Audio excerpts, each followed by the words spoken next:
Oh, hey, bitch. Oh, excuse you. Baloney wash. I'm annoyed. I'm just here to give my opinion and carry in. Oh, it's Chris Avalon Unfiltered, bitch.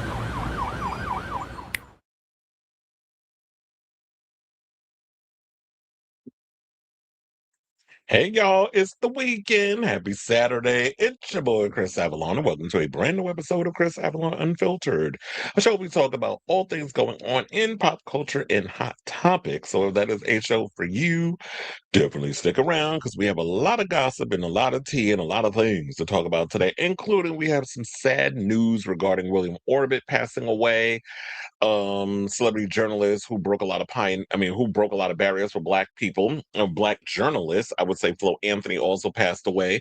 We have some news regarding X-Men. I know the T already came out, but we didn't talk about over here regarding Kit Connor being cast as Cyclops. We also have movement on an upcoming Matrix movie. The Gilmore Girls, if y'all miss heading out and traveling to Stars Hollow, apparently there is a documentary in the works regarding Gilmore Girls. We'll talk about that. Perez Hilton, we have a lot more tea on him. I'm already cussing and punching the air at YouTube because they restricted my video in regards to talking about Perez.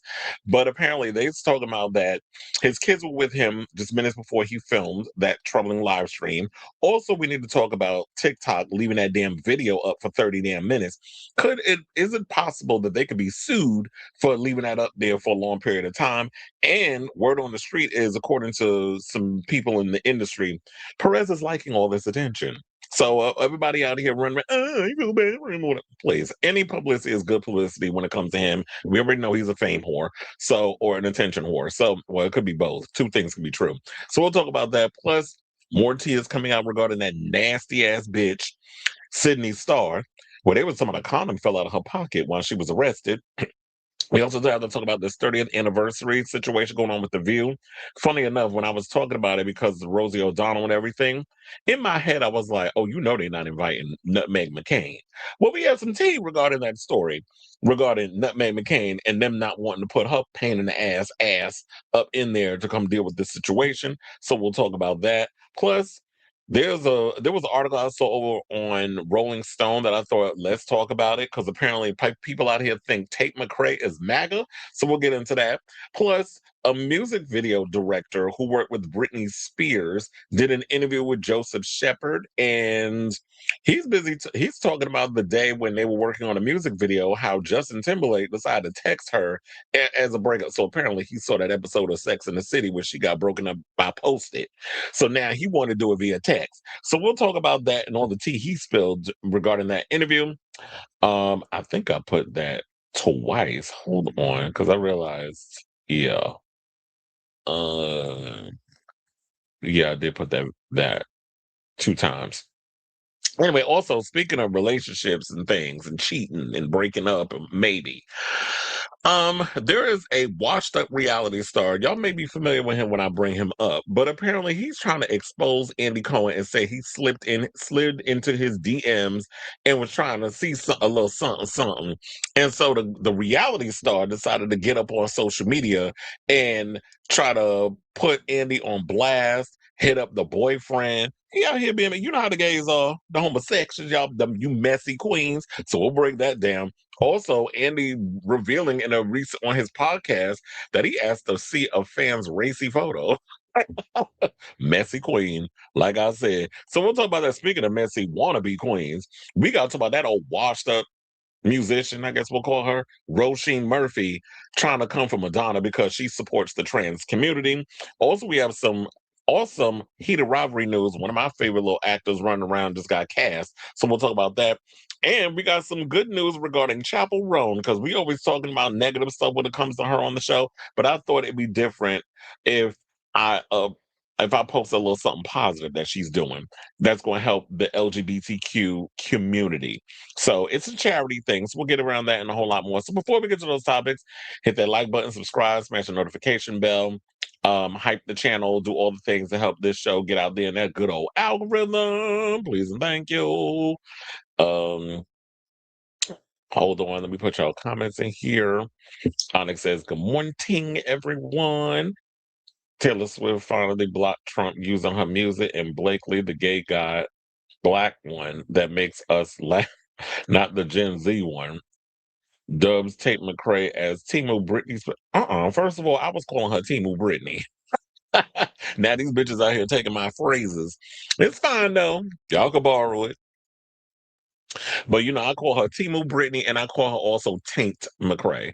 And you said Sydney Sweeney basically can't do it all. So of course MAGA wants to exploit her considering she's more pornographic than Sydney actually.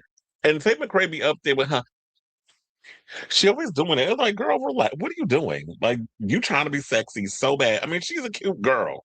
But it's like when you trying to be up there and push, like you trying to force the sexiness. Like Benson Boone be trying to force whatever he be trying to force up on that damn stage. Now he just a walking flipping machine. You said at least it's not modern Britney Spears. Is this how Madonna fans felt? Yes, definitely. It's like when y'all come up in here trying to copy what somebody else, you trying to make a new version of what was already successful. You're not the modern day.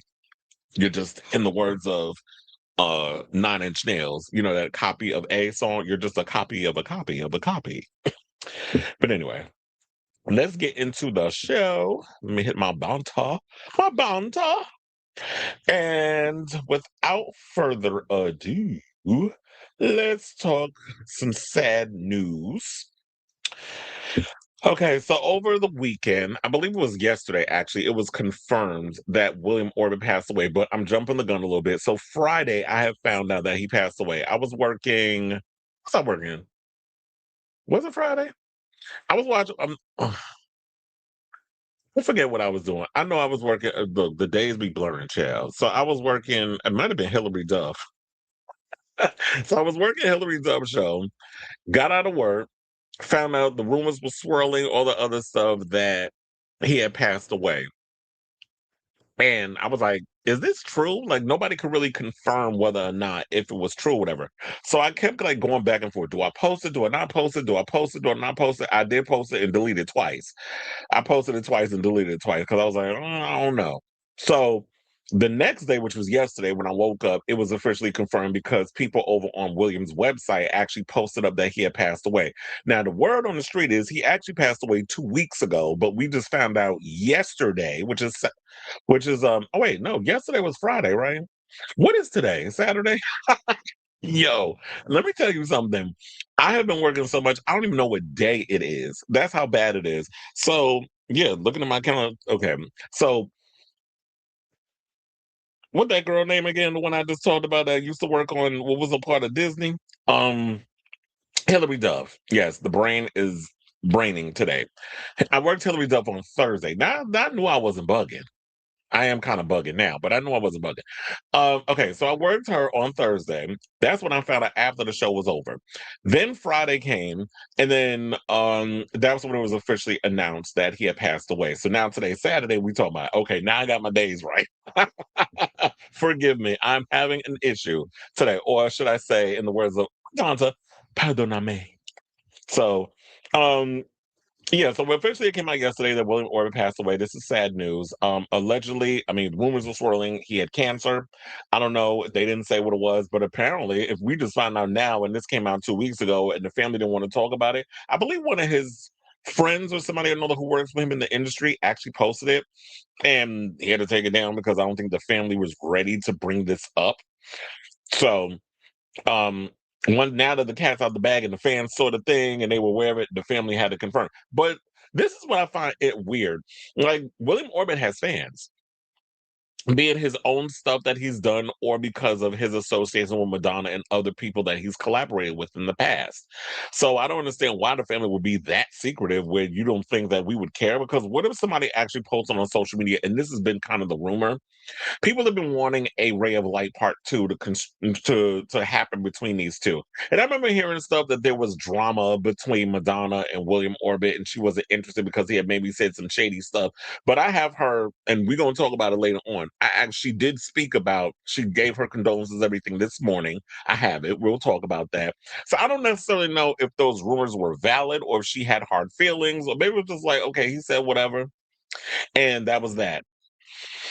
So, with all of that being said, let's get into the actual story courtesy of Rolling Stone. So yeah, the producer's death was announced on Friday on his. See, if I would have just read it, I would have saved myself the headache of trying to remember which day it was and spending 5 minutes trying to figure all that out. The producer's death was announced Friday on his social media account, which noted that Orbit, whose real name is William Wainwright, died July 23rd at his home.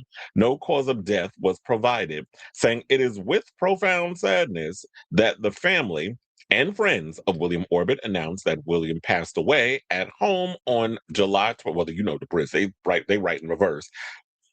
The 23rd of July, 2026. We are deeply saddened by his passing. He will be greatly missed by us and by so many whose lives he touched throughout his music, friendship, and kindness. We kindly ask that the privacy of William's family and close friends is respected during this difficult time. Well, I'll grant you that. I can't say the same about Perez Hilton, but I'll grant you this.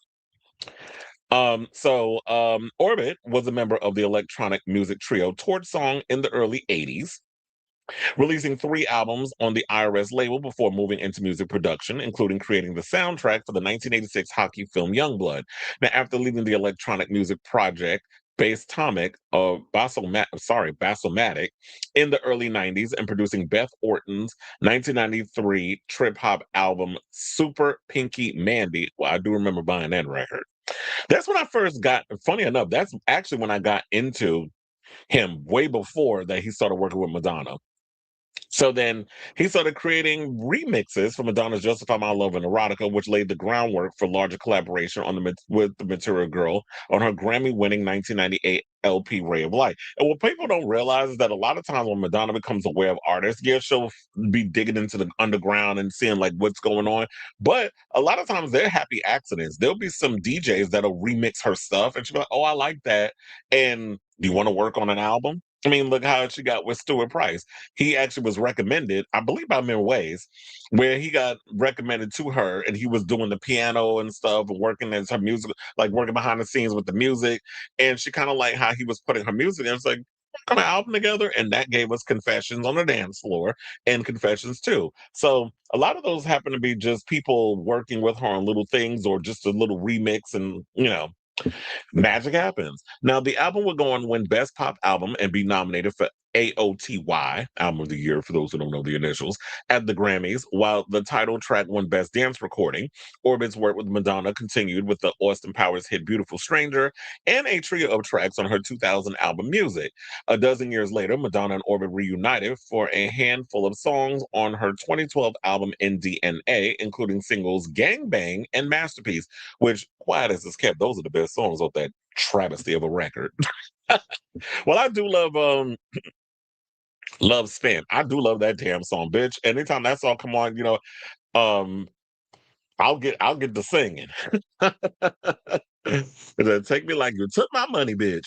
Okay, so now in 1999, Orbit linked up with Blur, eager to depart the Britpop sound of their Stephen Street produced LPs for their experimental album 13, featuring the band's hit Tender, Coffee, and TV, and No Distance Left to Run. Like Fanta, Blur was first introduced to Orbit via his remixes of the band's music, as featured on their 1998 remix compilation Bustin' and Dronin', saying, quote, it was a really sweltering day in summer, and Damon Albarn had the time. Wait, isn't Damon Albarn part of the Gorillas too?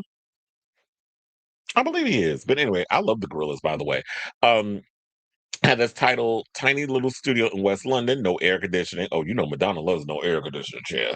Madonna had just come off, I mean, William had just come off with Madonna, presumably in some incredibly plush studio in California. Blur's Alex James told Rolling Stone in 2023. We were all crammed in there, and William was looking terrified in the corner. Damon wrote down some chords, and we all started playing, and I saw William's mouth drop. He said to me later, how do you just conjure up an arrangement like that? And it's like, well, just do it every day for 10 years. It's easy.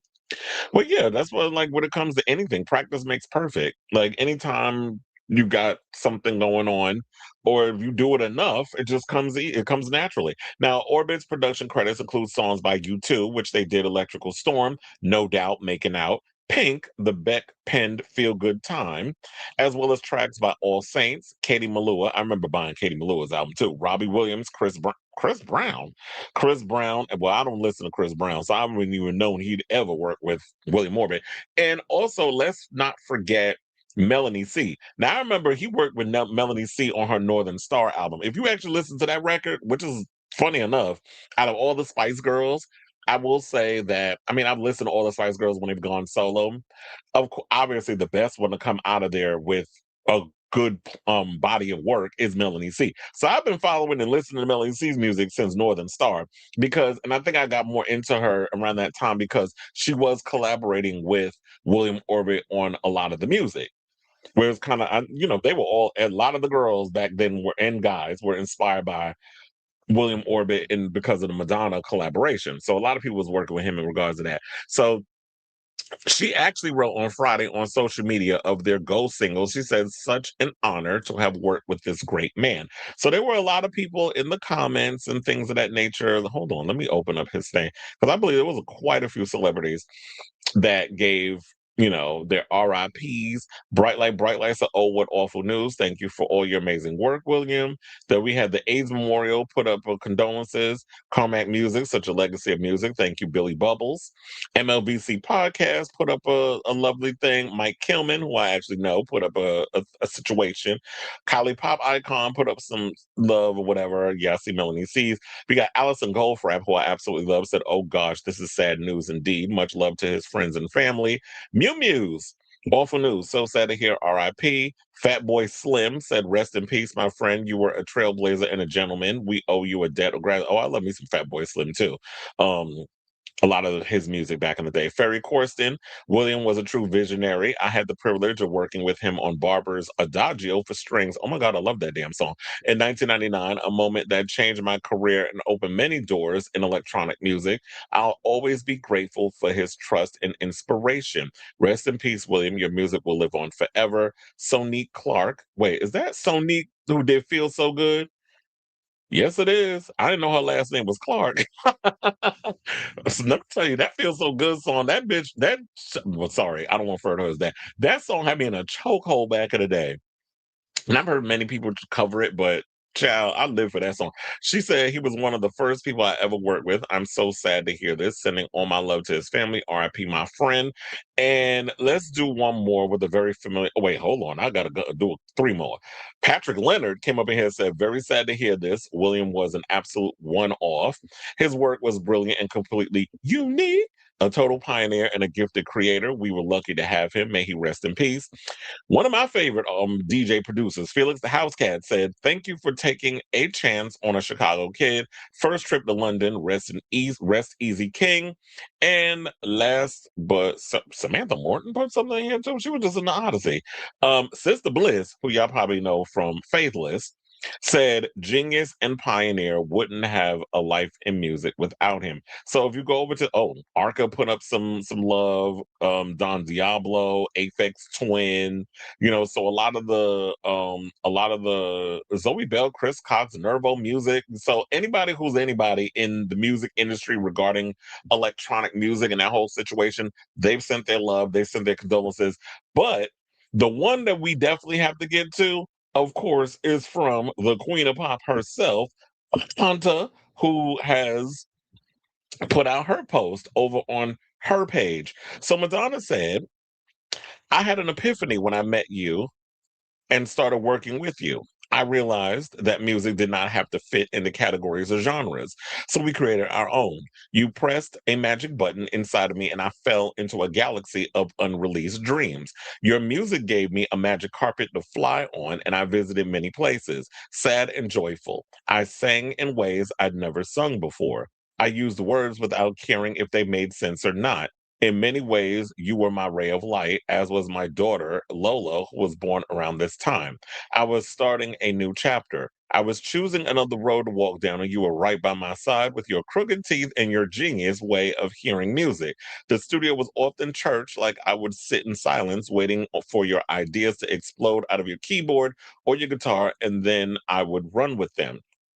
I miss those days. Only you could inspire me to write a song like Drown World or Swim. You were so otherworldly, so singular. The years passed and I moved on to make music with other people, but I have never forgotten you or the magical time we spent together. Goodbye, Billy Bubbles. So, yeah, this is about 4 hours ago, 4 hours ago when she posted this. And so, yeah, so sad to hear this. Rest easy, William Orbit. A lot of people, I guess, didn't realize that, even though he only produced a few things that people may be familiar with, he was someone who was well known and a pioneer within the electronic music space. And so, yeah, unfortunately, it's a sad day in the electronic music world. So I want to hear from y'all. What do you guys think of this story regarding Billy Bubbles passing away at that good old age of 69? We love 69, dude. Whatever your thoughts are, let me know in the comments down below. I was like, did I open?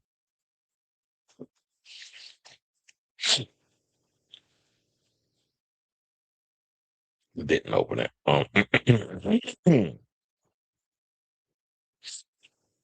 Okay, you said the critics basically had articles asking if Gaga was an eccentric genius or a copycat of Madonna. It just wasn't us. It was the media as well. Even Rolling Stone said she's getting served lunch, and Madonna is the lunch. Yeah, because it's like when you look at if you look at Gaga, it's like yeah, she's got some cute songs, and we love the theatrics and the costumes and stuff. But when you look at it, it's like, what of her? When you look at her on a stage, has she created that makes her stand out above all the rest? Yeah, the easy thing they'll be, well, she could sing or whatever. Madonna's never made qualms about she was the best singer in the world. She never said she was Mariah Carey. Madonna knows that she's not the best singer in the world. She knows she's not the best dancer in the world. If you ever watched Truth or Dare, she says the shit in the damn documentary. But she said what she does do well is shake the table. She gonna come up in here. She's gonna bring up some things. She's going to take things that that are deemed controversial or taboo, and she's going to bring it to the forefront, and she's going to force people, whether you want to or not, to face those situations. And so she takes a lot of things and she puts it in music and makes us kind of just face those situations.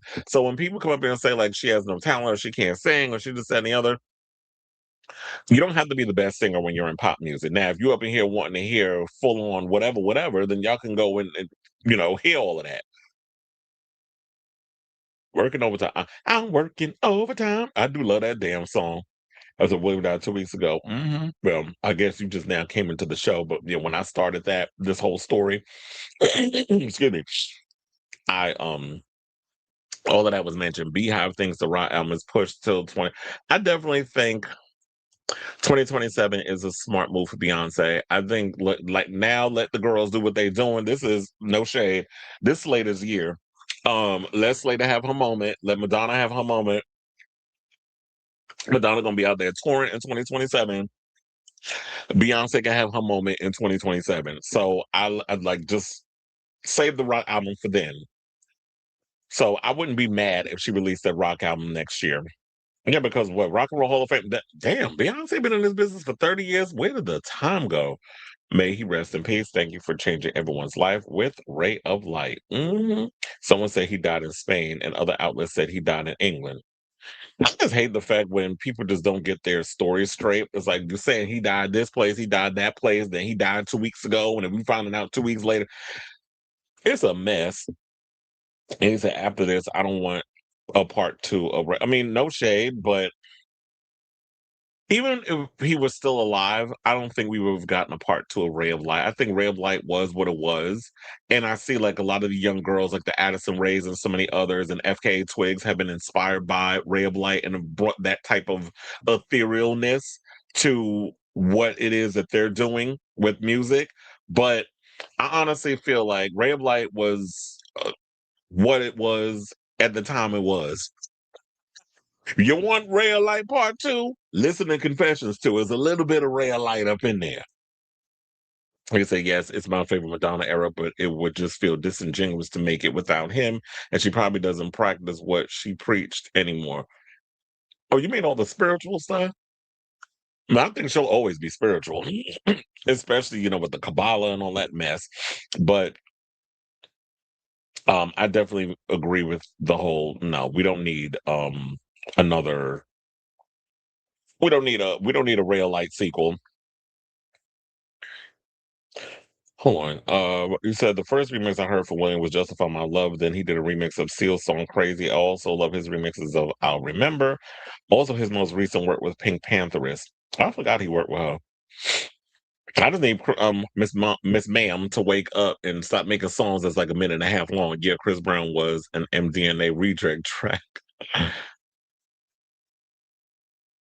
Oh my god, that song! I didn't even know that. Well, we know Chris Brown don't write, just like he don't be singing live either. But y'all don't. But y'all don't sit up there and criticize him over his lip syncing like a goddamn tight ass drag queen.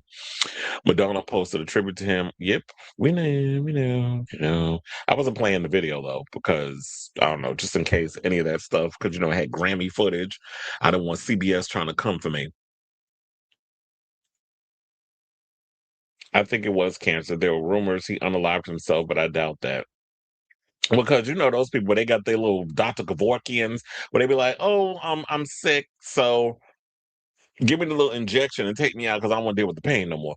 Britney Spears on her worst album, Britney Jean say her only time working with him, Alien was a production glitch. Well, yeah, Britney Jean was a terrible record. Did it just come out? I mean, first of all, people don't really give T Pain credit. Yeah, he kind of made auto tune popular and brought it into the mainstream. T Pain can sing. There's a reason why Lady Gaga changed into who she is today. Due to, I believe, she would have been pushed out of the industry if she continued copying Madonna because it did overshadow her as an artist. Hmm. I figured as much. Yeah.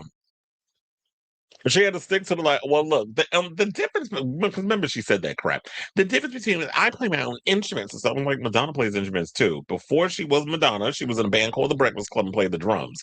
She also plays guitar. She took it more seriously once around, I believe, the Drowned World era, and she started working with Monty Pittman, I was going to say training and teaching. Couldn't decide which word I wanted to use. But when he taught her how to play guitar, and she started taking it more serious. Because remember in the beginning, she was looking down at the strings. I'm like, man, it's giving guitar lessons 1-on-1 when you up there performing. It's like unless you feel fully confident to get on that stage and playing a guitar without having to look down at the strings, then maybe you'll need a little more practice. But she got it eventually. And my thing is this also, I hate that attitude that Americans have where they feel like, oh, if you don't play an instrument, you're not a musician. Like, fuck out of here. Like I do other things. I write songs. Also my voice is an instrument, so I'm playing that for 2 hours up there doing my vocal lessons in the back, my vocal warm-ups, all that other stuff. So I hate when people do that with that pretentious bullshit. Oh, that don't make you better than me because you play multiple instruments. I'm like, I could eat you up in the studio with my pen. Don't try me, bitch. It's a Gen Z thinks Madonna was irrelevant, but in 2012, Madonna and Gaga were equal to each other. And people who are irrelevant, your fave don't sit and try to go and look at. So what did this irrelevant person do? Well, let me take from them. Speaking of which, that's why I was going to say when I get to that Róisín story, I said, Róisín, you should have been out here fighting Gaga over stealing some of your looks rather than you running around here worrying about Madonna being for the trans community. Madonna had the highest grossing tour of 2012. That's not irrelevant. Child, we don't pay these people no damn mind. They need to go play in traffic. But anyway, let's continue with the show. Oh, I'm trying to, because I'm like, I got to meet up with friends later. If I'm fashionably late, I'll just have to be fashionably because I'm off today. That's why we're doing the show. But I did make plans to go out. Anyway, I have some more sad news. So let's talk about Flo Anthony. Now, this one definitely got to me because I actually knew Flo Anthony back when I'll give you guys the story once I get through this story. But Flo Anthony, for those who don't know who she has definitely been a pioneer. She broke a lot of barriers within black entertainment journalists. So before there was a Wendy Williams. there was a Flo Anthony, and many people not be familiar with her, but I had the pleasure of meeting her back in the day. I'm gonna give, like I said, I'm gonna give y'all the full tea when we get around to it. But apparently, she's another one who had passed away, and the word is, well, it has been confirmed. She, I believe, had cancer. Unlike we don't know what happened with William Orbit, but she passed at 74. Now, she broke barriers as one of the first Black celebrity columnists at major publications for championing Black entertainment through print and television. Her impact on journalism will be remembered for generations. So she passed on August 6th. So that was like two days ago, according to Jack Hirsch, biographer for her husband, former heavyweight champion Michael Spinks. The couple had been together since 1987. The Howard University graduate began writing for the Philadelphia Sun before becoming the first African American reporter in the New York Post page 6 department. So yeah, while y'all was up in here kissing Cindy Adams' ass and stuff, there was also Flo Anthony. She later became the first African American celebrity columnist for the National Examiner. Her syndicated Go With the Flow column appeared in the New York Amsterdam News for more than 2 decades and was published by several other outlets. Anthony later worked with the New York Daily News and led Black Noir and Black Elegance magazines. Before journalism, she handled publicity for boxing legends Muhammad Ali, Larry Holmes, and Spinks. She later became a familiar television commentator and hosted Gossip to Go with Flo and Flo Anthony Big Apple Buzz. Now, Anthony published 4 novels, including Keeping Secrets, Telling Lies, and Last Call for a Deadly Diva. So, condolences to her. And I have to say, this is sad because, as I said it before, I knew Flo, and she was someone who inspired me, as well as Wendy Williams. How you doing? And Howard Stern, and she inspired me to get into the media. So, what people really don't know about this, and this is, of course, this is why I tell you, mother has lived. So back in the day when I was in high school, I told you my high school teacher was Copper Cunningham. Now, Copper Cunningham was an actress. She had appeared and did a lot of voiceover work. She was in the opening sequence to Taxi Driver. She was a prostitute in the back seat of the cab. So she had a small role. If you see the movie, you'll know who Copper Cunningham is. So she was my high school teacher. She was the one who actually introduced me to a lot of people in entertainment and got me through the door. Like I got to go on New York Undercover and meet the cast and everything. Yeah, this is like in 94. Also Flo Anthony, she was good friends with her because Copper also used to do paparazzi. She used to run backwards and take pictures of Mike Tyson and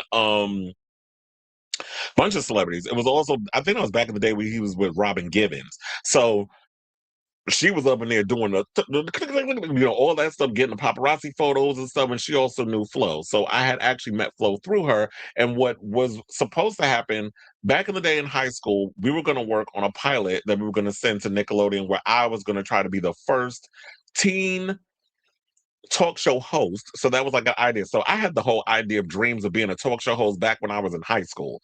So because entertainment news gossip, and now look at me, I'm doing this shit on YouTube. Where it's independent. But I mean, and I still have those dreams if when it transpires. I won't say if, when it transpires, it all comes out. But anyway, so my teacher actually knew her. I knew her through her. I had questions, everything. Apparently it didn't happen. So but that was something that we were actually working on. So, and then she used to also do Geraldo's show. It's funny how they didn't mention that in here, but she used to go on Geraldo's show and spill the gossip. And that was how I actually got to go on the show. And I met Geraldo back when I was in high school because I got to go on the talk show and everything. He was cool. I mean, look, the politics, I didn't understand all the Republican, all the other mess back in the day, but it was just, you went up in somewhere, everybody was cool. It was just very cutthroat and very cutting edge back in those days. So it was a different time. So shout out to Flo Anthony. Condolences to her family and friends and all the stuff and those who knew her. So I just wanted to do that because that was like the tribute for me and those out there who are probably aware of her and know her. So I say all this to say, what do you guys think of this story? Regarding we lost another pioneer in the entertainment industry, the one and only Flo Anthony, who broke a lot of barriers for a lot of journalists or people who wanted to get in the entertainment space that happen to be of color. So, whatever your thoughts are, let me know in the comments down below.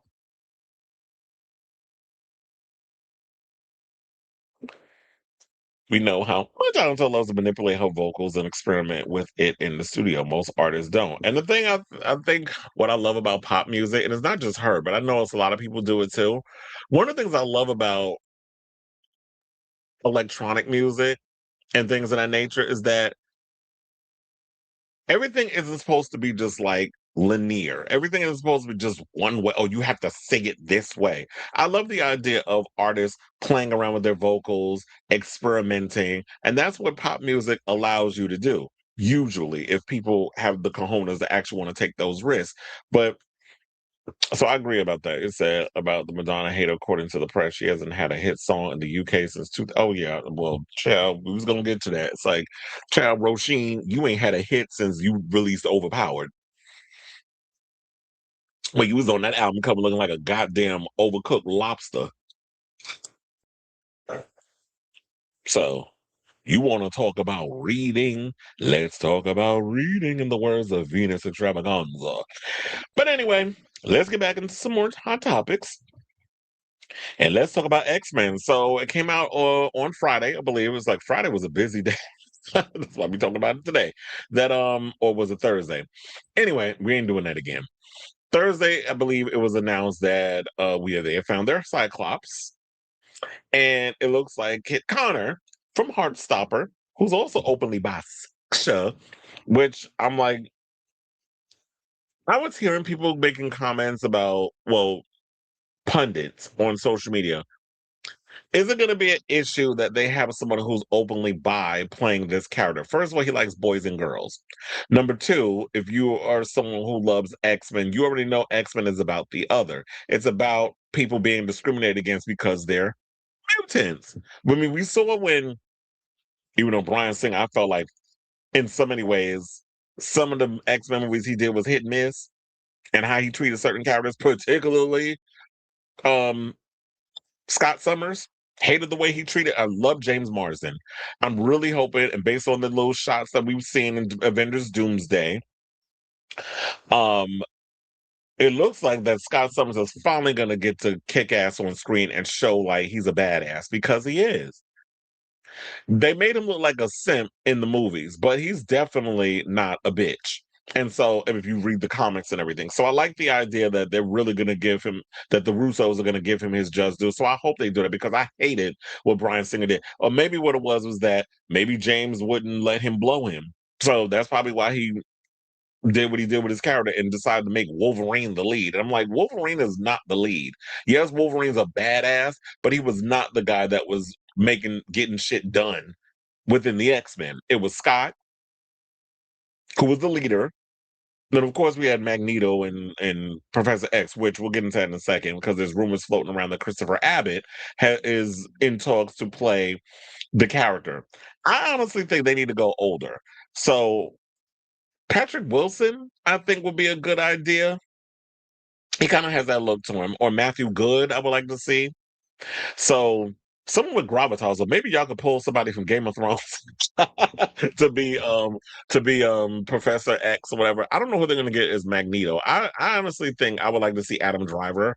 Or maybe Adam Driver, they said, didn't he say he's gonna play what does he say, Sinister or something or another? I can't remember who somebody who's gonna play. But anyway, we'll probably find that out within the next couple of days because I feel like slowly but surely they are starting to put out who's cast because we already know at this point because the movie's already made $1 billion. If you haven't seen the film, like, come on now. We already know that Sadie Sink is freaking Jean Grey. Like, that's already been, we already knew that before we saw the damn movie. The minute they cast her, we was like, she was Jean. So anyway, and then we already know about Samara Weaving. She was cast as Emma Frost. So little by little, like I said, everybody is coming out with the thing. Now, Variety stated that the X-Men reboot will kick off the third saga of Marvel's following the Avengers Secret Wars release next December, which suggests the movie is eyeing a May 5th, 2028 release. If so, that likely means Ghost Rider is coming out July 28th and Black Panther 3 is wrapping up the year on December 15th. The idea that we got 3 Marvel movies coming out within that year. It's like we got Secret Wars, then we have, Ghost Rider, Black Panther, and then the following year we have X-Men. 2028 sounds pretty good. So 2027 is going to be booked. but I'm not complaining.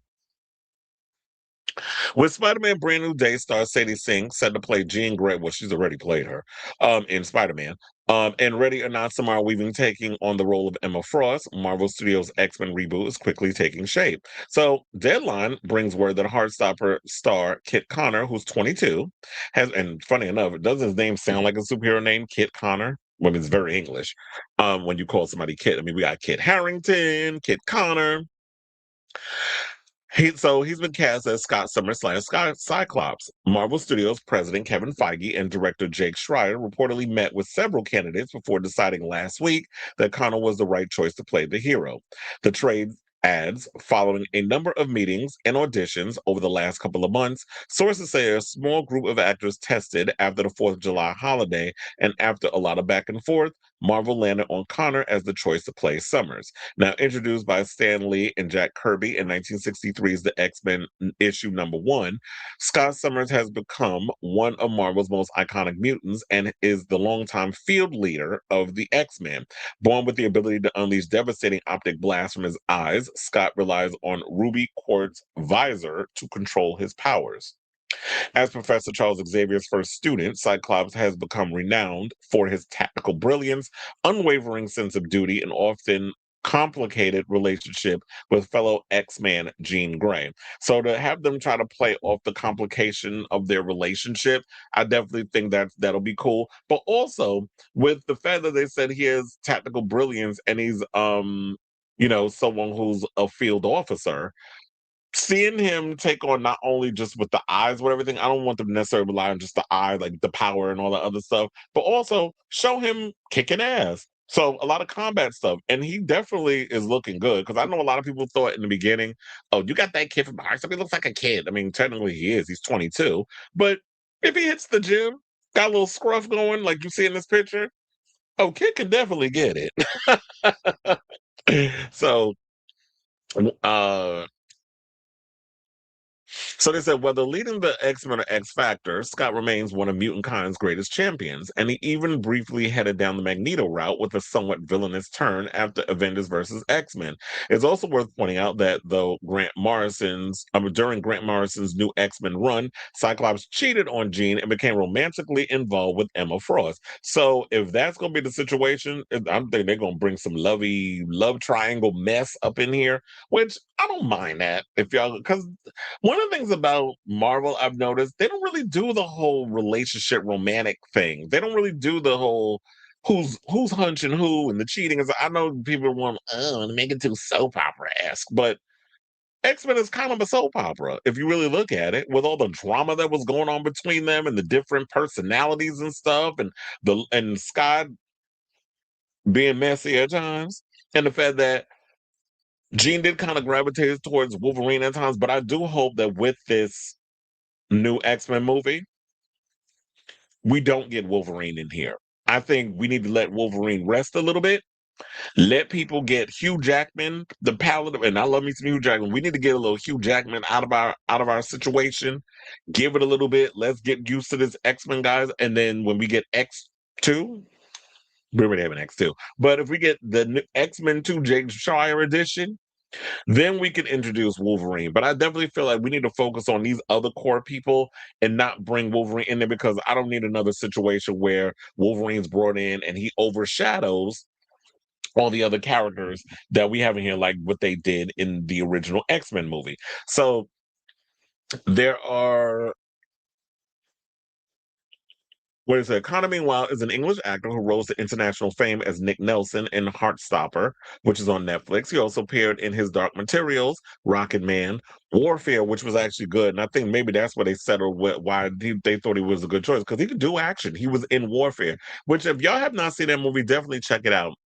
I can't remember which streaming service. I think I saw it on Hulu, which I have connected to my HBO Max. So I have that bundle, so it might be on HBO Max if you don't have the Hulu, HBO Max, Disney bundle. So he also was in DreamWorks' The Wild Robot, and he voiced Bright Bill. Connor has earned widespread praise for his dramatic range and has long been a fan favorite choice to play the Young Avengers' Hulkling. Sorry. Cyclops was previously, as y'all know, portrayed by James Marsden in Fox's original X-Men trilogy and X-Men Days of Future Past, and Ty Sheridan, in them lips, played a younger version of the character in X-Men Apocalypse, Deadpool 2, and Dark Phoenix. There are a lot of rumors swirling around the X-Men cast, with Adam Driver supposedly playing Mr. Sinister.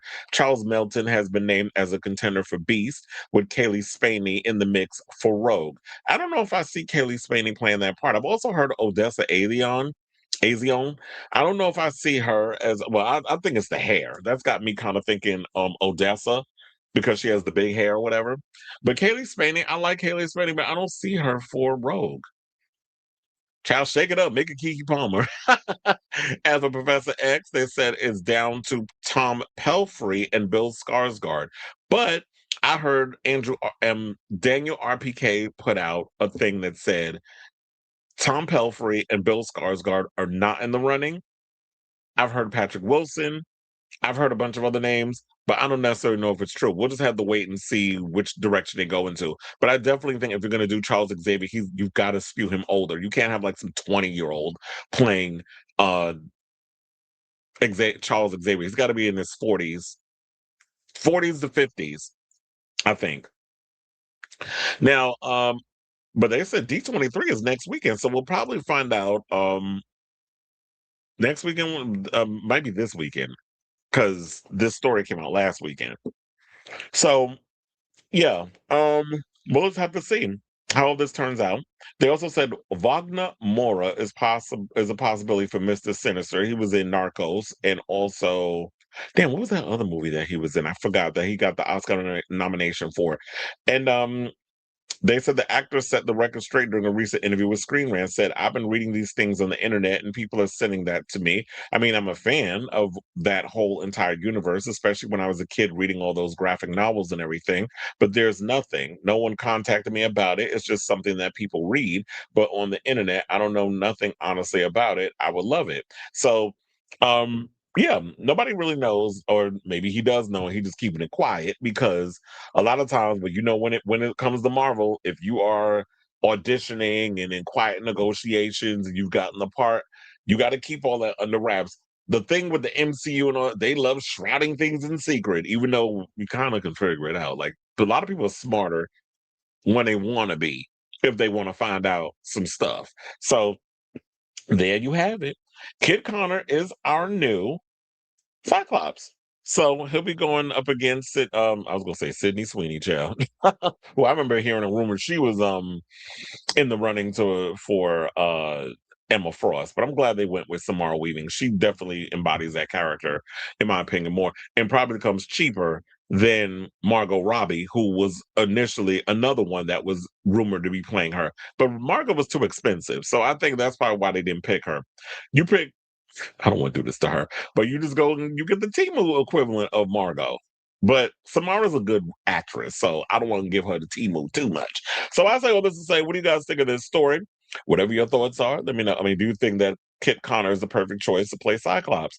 Well, we won't know until we see the movie, but I like this casting. So let me know what you guys think of this story in the comments down below.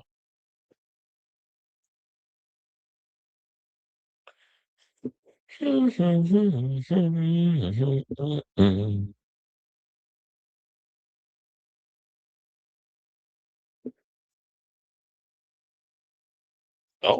thank you, Sam. Gave me 2 jewels. I got a silver star. You said, so glad I get to see you live today. Your news is the only good news. Well, thank you. I'm glad somebody appreciates this mess of it. No, I'm just playing. You know, I love all of y'all that appreciate the show.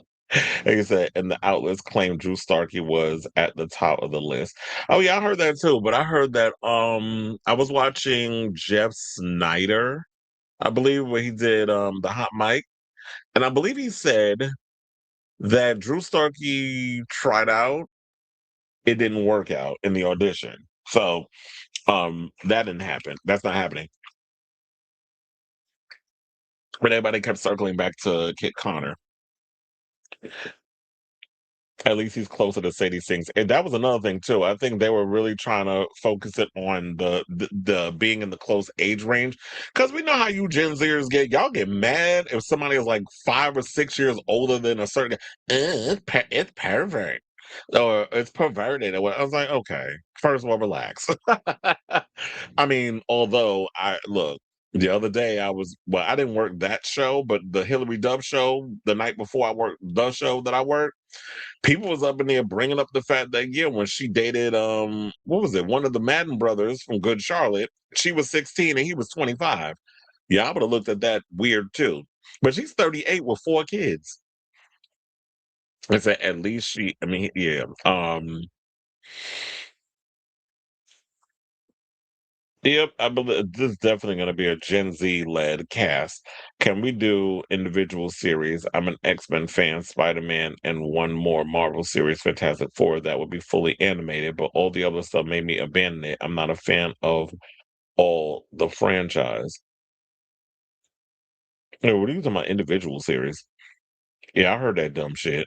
But by a narrow margin, that's what I should have said to this person that came on my page, was talking about um what is his name? Abdul Al Sayed. Oh, when then I said he won. A narrow margin, I should have said, well, guess what? Your attorney general, that's the same shit. So if this the game you want to play, bitch, we could play it. Whatever happened to the character Harry Styles played? Marvel is just so random, and that's not a comic. Harry Styles played a character? Where was I? It might have been one of them damn movies. I was just like, whatever. But it probably didn't work out. This is the same thing. What happened to Kit Connor? Not Kit Connor, the other kid, Harrington. Remember, he had a superhero character that what was it, in the Eternals? And that didn't mount to anything. Kind of like Blade. I guess David Ellison has veto power on all DCO films before he owns it. How is that legal? He canceled all the films, and Superman was quietly canceled. But I don't know if that's necessarily true because David Zaslav came out, and I was going to do this article, but I said I'll save it for Monday. Talking about he already seen stuff regarding the new Man of Tomorrow, and everything looks great. I don't think that David Ellison has any kind of power because he doesn't own Warner Brothers yet. That's what all this antitrust, all this trial stuff is going on. Where by the time they go to trial, he's going to be paying $1.5 billion to Warner Brothers. And at any point after the whole thing goes kaput, meaning that they have to renew the thing, I forget what it's called because I don't have all the information in front of me. But David Zaslav could simply say, you know what? It's null and void. We're done, and you could just take the money and run. So I guess he thought because Trump did what he did in the beginning, that was going to seal the deal. He wasn't going to have to go through all these hurdles. They're going to make his life a living hell for the next couple of months, and well, until next year when he goes to trial, which is, I believe, what, April. So, and like I said before, the juice ain't worth the squeeze at this point. Like, why would you keep bleeding money? And then his father, what is it? Oracle, it's not doing well over there. Their stock is plummeting. So what's the point? Y'all gonna be broke by the time all this shit come out. Reason why Samara is cheap because unlike Margot, Radio Silence says she's selective and loves doing independent films. She doesn't want to be so expensive that indies can't afford her. And everything ain't always about the money. Unless Margot sees herself as one of those girls that, yeah, by the time she turns a certain age, she'll be washed up and nobody in Hollywood wants to mess with her. So she'll have to, and how was Beyonce what she got with camel face? Oh, I stay talking about that. Because there's been many a rumor about Jay-Z hunching underage people in the industry, Aaliyah, allegedly.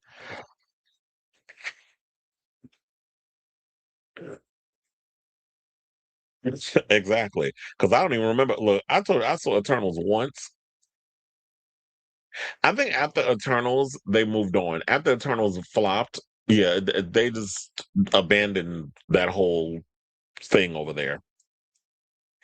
Beyonce dumped her high school boyfriend for not going to college, looked 10 or 20 years into her future and smoking weed all the time.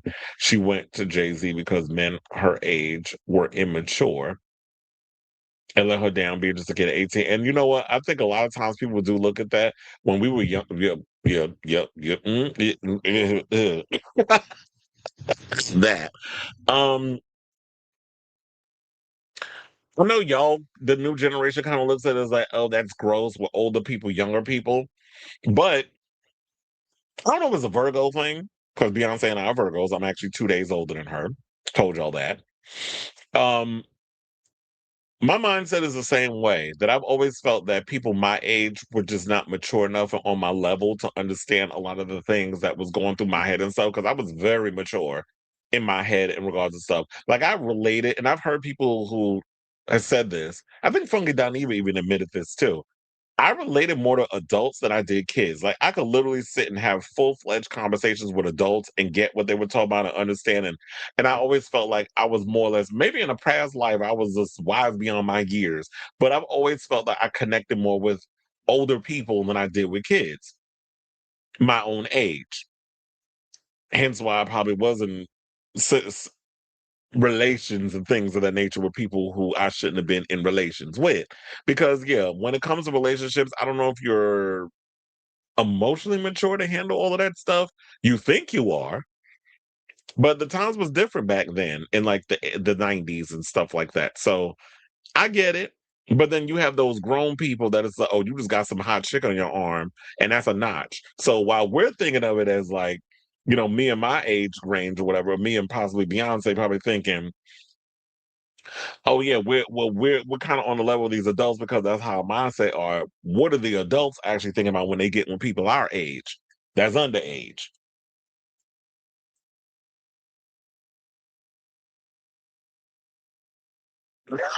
We'll go with that. Okay, so where we going now? Okay, so let's get into this next story. So speaking of reboots, there's finally some movement on this damn Matrix reboot. We've been talking about this for a while. That there's a Matrix movie in the works. Resurrection was straight up ass. We don't even acknowledge that damn movie. I love the first one. Second one is entertaining, and not so I tolerate it in that way because we get to spend more time in the Matrix. We get to see a lot more action, a lot of martial arts. The highway chase scene is excellent. Quentin Tarantino hates it, but who gives a shit with that old walking thief because all he do is steal from other people and just make it his own. Because that's what he tried to do. He tried to throw shade at that scene, the highway scene, which they built a whole highway just to shoot that. And he decided to throw hate because and then I'm gonna make death proof and I'm gonna show you that I can do practical effects with my currency. It's like fuck off. Anyway, so I like that one. Revolution.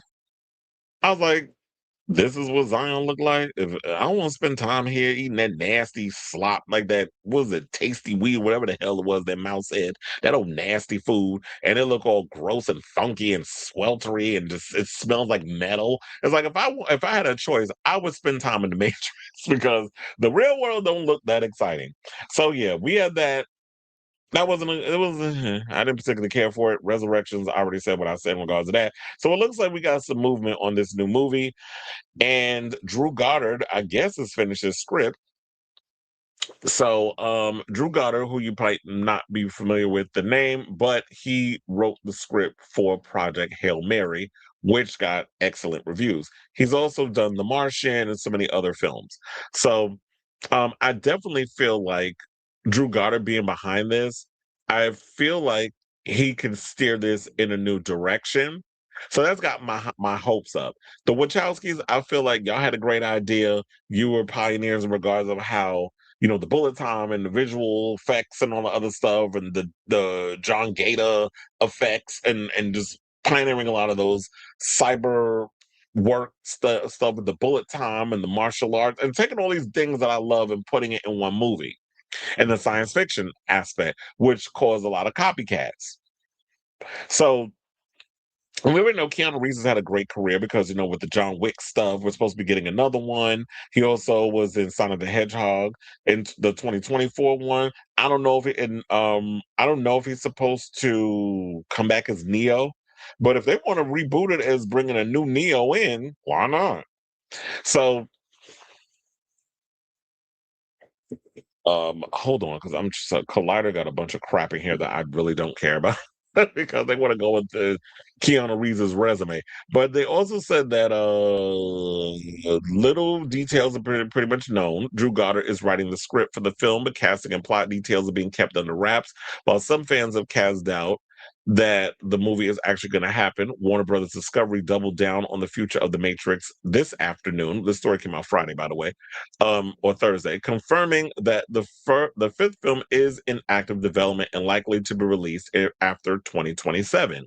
Now, one of the most exciting announcements also that was made, I don't know if this is that exciting, but Jim Carrey is set to star in a live action Jetsons movie, which is also going to be released after 2027. Warner Brothers also confirmed the active development of a new Game of Thrones movie centered around Aegon's conquest, as well as Matt Reeves' new Batman sequel that's now filming ahead of its February 2028 premiere date. Now, coming in 2027 for Warner Brothers are FAST from Taylor Sheridan, an Ocean's prequel from Margot Robbie and Bradley Cooper, and The Lord of the Rings, The Hunt for Gollum. So those are the things that's coming out right now. They mentioned a Jetsons movie. To be quite honest, who was this for? I mean, the Jetsons was before my time. The only time I watched the Jetsons was in reruns when I was a kid and it was on TV. So I would watch old cartoon episodes. Well, it was animated, obviously. So I would watch that. And um I just don't think there's a generation for the Jetsons out here that's gonna care enough. Like this like Masters of the Universe should have been made 20 years ago. In 2026, why are we even entertaining the idea of a Jetsons movie, let alone with Jim Carrey? I mean, yeah, I guess because well, they love him in Sonic. It's fucking Sonic the Hedgehog. Okay, so that's one thing. But the Jetsons, go ahead and waste your money, Warner Brothers. Spend $200 million on a movie nobody asked for, and we'll see how that works out. Now, in regards to the whole Matrix thing, like I said before, I like Drew Goddard. He's never steered me wrong in regards of like his scripts and everything. I don't know if he's necessarily directing, but if he is, it's like take the idea of, and I do think there's things within the Matrix that, especially with the way tech and AI and things are going on now, and how people are afraid the machines are going to have an uprising. You can take a lot of the modern day fears of what's going on in the world, come up with some really cool new boundary pushing tech in regards to like the effects and the action and all that other stuff, and do something adding with the social commentary of how we're existing within the Matrix. I mean, we always talk about how the Matrix versus the real world and how kind of a lot of those lines are starting to blur at this point. So you can bring a lot of those ideas in. I definitely think there's some ideas. I just think by the time the Matrix was done, the Wachowskis didn't really have much to go on in regards to it. They didn't have no real interesting ideas. So maybe Drew Goddard's got an idea that, you know, will knock her socks off. And we'll see when all that turns out. But in the meantime, I definitely want to hear from y'all. What do you guys think of this story? Do you think we need another Matrix movie? Are you looking forward to a new Matrix movie? Whatever your thoughts are, let me know in the comments down below.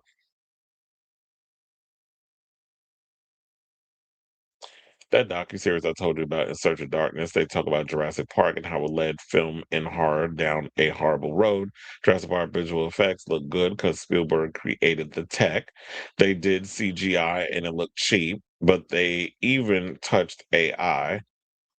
Heather Camp, legally, not much we can do. The studios own our image. If they use me as an ATM, I did see that one where she did mention something like that, and it's like, yeah, the what people need to realize is that when you sign up as an actor on a film, you are signing away your likeness. Therefore, people at the studio can do whatever they want to do with your likeness because you don't own it. You're playing a character. You sign on to play a character in a movie. So they want to do whatever they want. If they want to take your likeness and use it in something, they can from that time. But going forward, I think that there needs to be something put in place where actors are protected from, oh, if I'm dead, you're going to just want to use me and have somebody make my voice into a thing and create, like that's a little creepy in my opinion.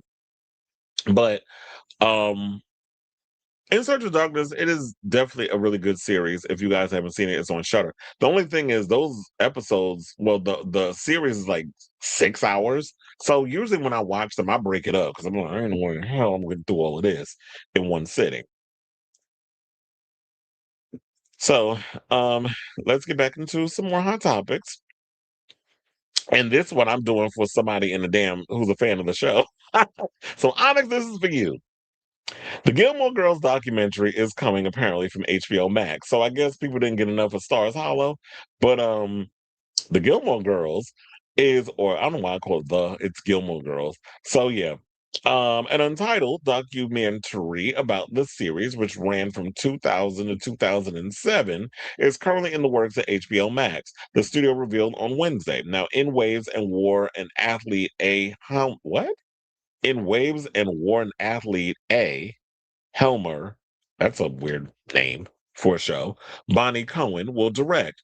The film marks the first ever authorized doc about Gilmore Girls more than 25 years after it premiered, offering a rare insider view into the creation of Gilmore Girls told straight from Amy Sherman Palladino and Daniel Palladino, featuring Lauren Graham as well as additional key cast and crew. The documentary reveals how the show eclipsed expectations, become a cross-generational phenomenon by unpacking the unique alchemy of the creators, cast, crew, and collaborators. The film includes never before seen outtakes, behind the scenes footage, and script pages. The doc is produced by This Machine Filmworks in association with Warner Horizon Unscripted Television. Executive producers are Mark Blatty, blah, blah, blah, so on and so forth. There's a lot of names up here, and y'all probably like, who? There's a bunch of people.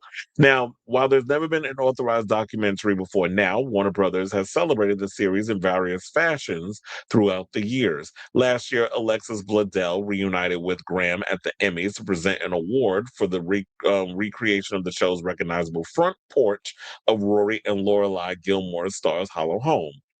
There was also a Netflix revival, Gilmore Girls: A Year in the Life. The series of four 90-minute telepics premiered in 2016. So there's a lot of big Gilmore Girl fans out there. I'm sure y'all probably all looking forward to this. Let me tell you, when I remember when this show first came on, I was in a, while they had the Nickelodeons and the Disneys and stuff, they had to make and the TGIFs over there on ABC. The CW had to figure out a way, or the WB at the time had to figure out a way to, I guess, build their own momentum. So they decided to gear a lot of shows and things towards young people. That would be more or less my generation because I'm of the 2000s era.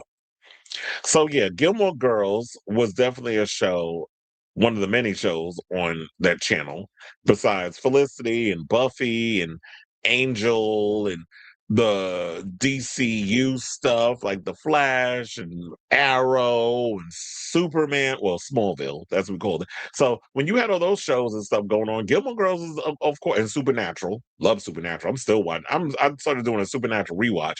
Um, Gilmore Girls is definitely one of those shows out there that I absolutely enjoyed, and I haven't gone back to it, but I definitely think this warrants a documentary because there's a lot of people out there that still love the show, and the weird mother daughter relationship between Lorelai and Rory, where Rory was pretty much the adult, and Lorelai was like the big kid.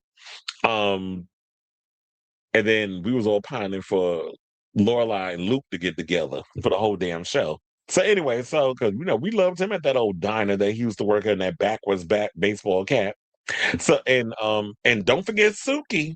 That's what we got Suki. That's what we got Melissa. Oh my god, what's her name? Why am I thinking why is Melissa Barrera's name in my head? Melissa McCarthy. That's what we got her from. She started on that show before she became the big. Then she started doing those horrible rom coms. That's what she said. She blew up and then she started doing them horrible ass comedies. So anyway, I say all this to say, what do you guys think of this story? Are you here for a Gilmore Girls documentary that's going to be premiering? Who knows? Probably we'll say 2027 over there on HBO Max. Will you be watching? Let me know in the comments down below.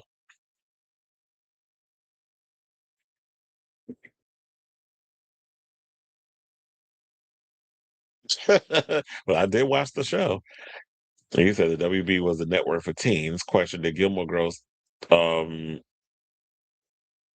yeah. I don't know if it had to do with the SA stuff, but to be honest, I remember I did watch Seventh Heaven when I was growing up because I watched everything usually. I mean, mostly that was on the WB. I watched Seventh Heaven for like a couple of seasons. Then I kind of just like got bored with it. But then Gilmore Girls came around, and I was like, you know what, this is more up my alley. It was a little edgier in regards of like the way the characters and stuff was on that show. So I became more of a Gilmore Girls fan than I did a Seventh Heaven fan. Then years later, we found out all that drama that went on. A Seventh Heaven, and I think I watched it because of what was it, Catherine Hicks, because she was in Child's Play. So I think that's what drew me to the show. A Seventh Heaven documentary, but that actor ruined the show for life. It's hard to find. Stephen Collins is hard to find, and it's out of print because they don't want to pay him money. Yeah, so it's like him and all of them is affected by it. They're not making no coins from it. Jessica Biel, but she done moved on. She got some movie coming out with John Cena where they're hanging out and then they find out he's a spy or whatever. I don't know. I think it's going straight to Prime Video. I might watch it because it's on Prime. I don't have to go to the movies to see it. Can You Ever Forgive Me is a great flick. Oh yeah, I haven't seen that. So I guess it's in good hands. Speaking of somebody that's in good hands and not in Perez's hands, his kids is in his sister's hands because this man is a hot ass mess. Let's get into this story. So apparently there's more tea coming out regarding Perez Hilton.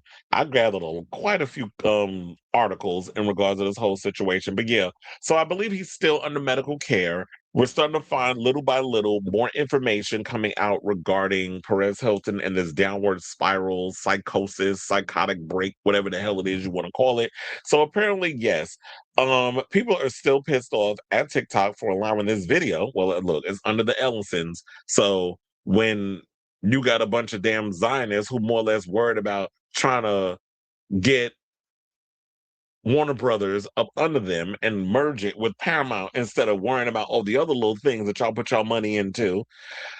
This is where things slip. And when y'all got AI pretty much handling all of your tech support, this is how all this stuff slips by the wayside. So TikTok is at fault for allowing it. This video should not have been up for damn near over half an hour.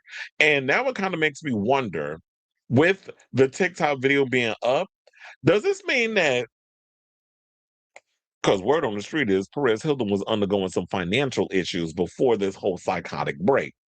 Because he's taking care of his three children and he's taking care of his mother. And he probably has people on his team that he has to pay money to as well, like a manager, an agent, and whoever else that he has. And I don't know if he has an assistant, but he probably, you're constantly having to pay all these other people. Plus, you're taking care of three kids and a mother. But this is what happens when you homosexuals want to be like these straights and running around having all these damn kids. Kids ain't cheap.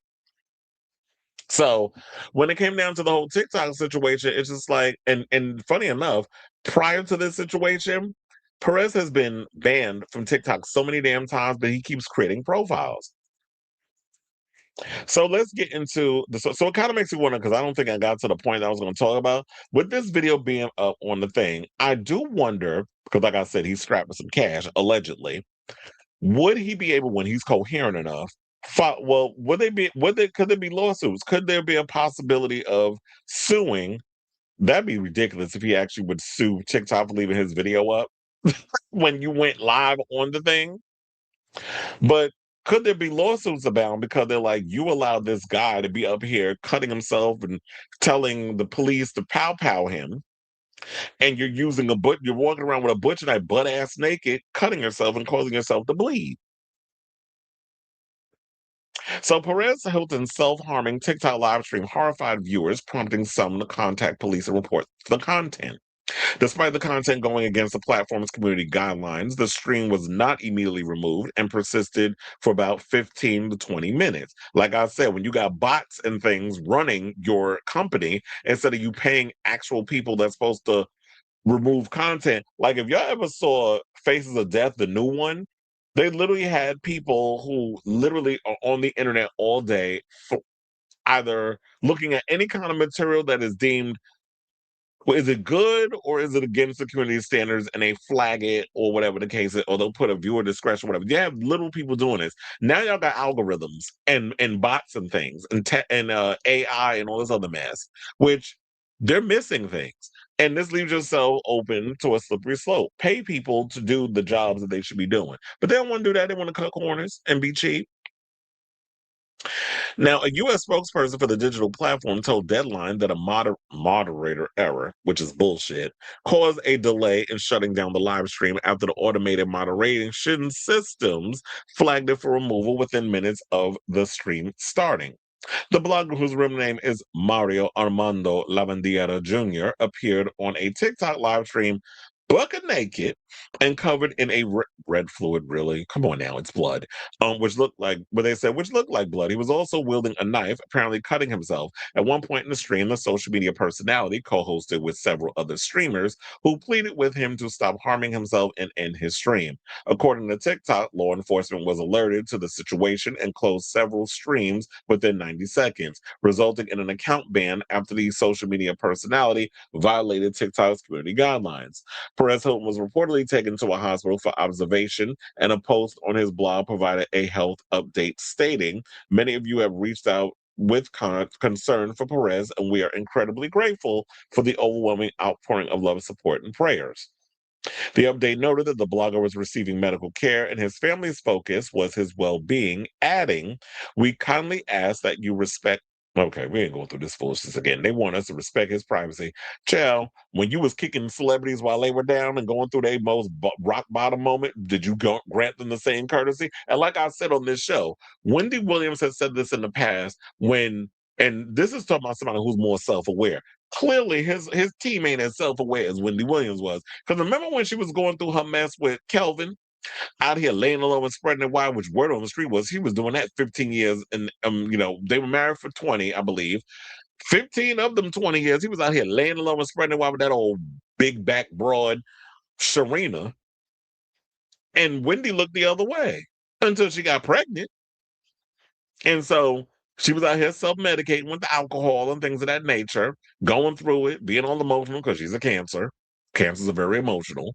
And she said in the car, because I remember when she went out to get food or whatever, and this is the way it seemed like she was just being emotional and she wasn't like going through the dementia and how the brain is now.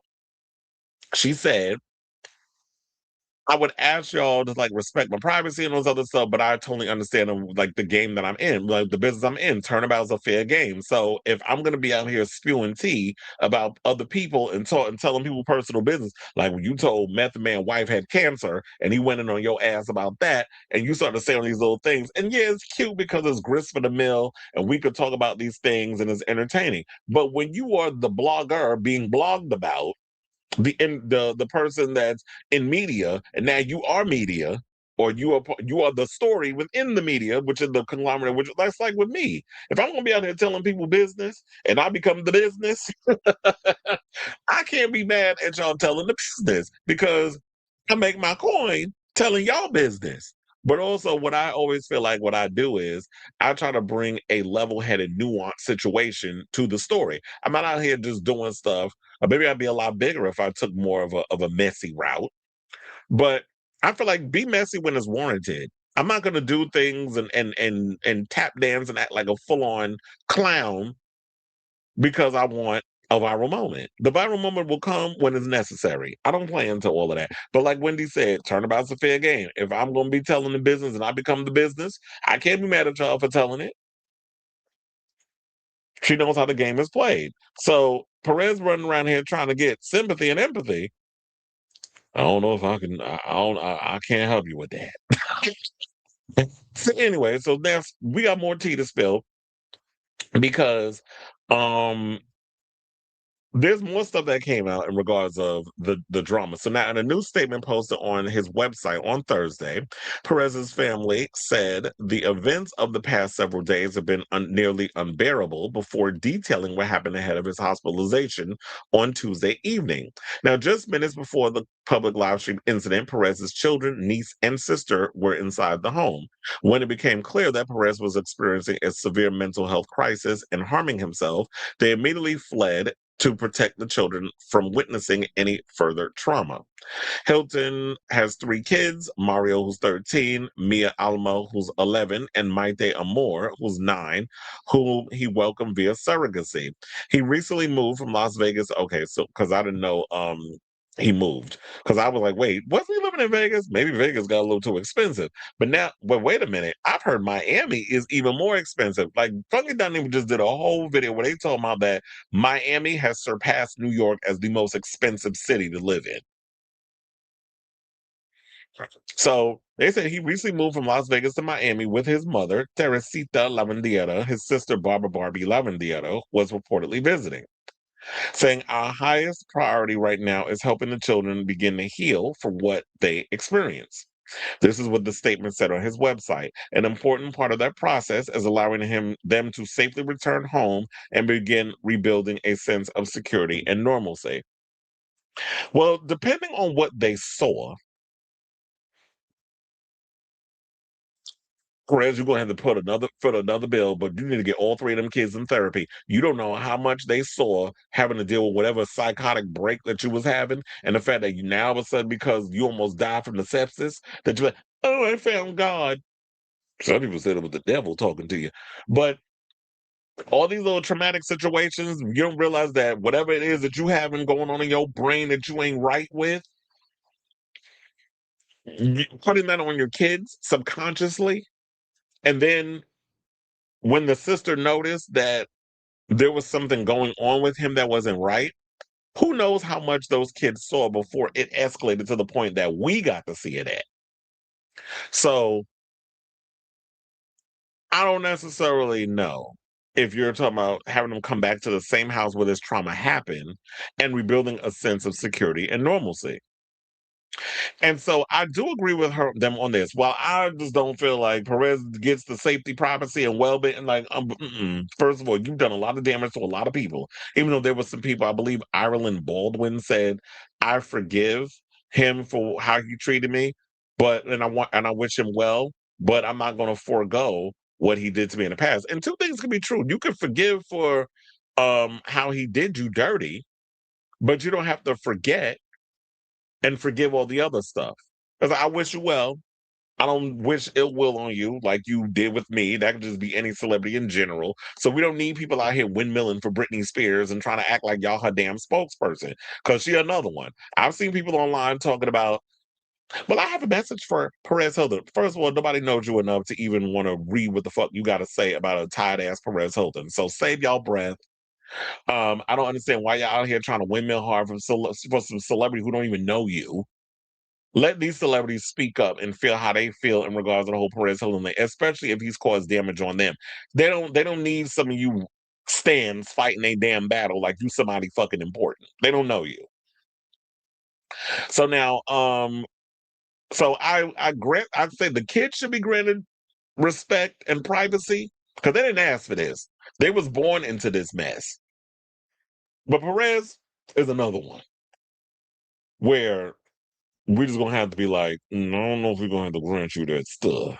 So his I should also post let you guys know this. Now on Wednesday, Hilton's longtime friend and Perez Hilton podcast co-host, Chris Booker, shared an update with listeners, said, "I am so profoundly sad for Perez and his family and what they're all going through is truly unimaginable." This is what he said on Instagram. He also noted that he has spoken to the family briefly, but is aware that they are struggling to get updates due to the confidential security measures in place at the hospital. Well, HIPAA laws and all.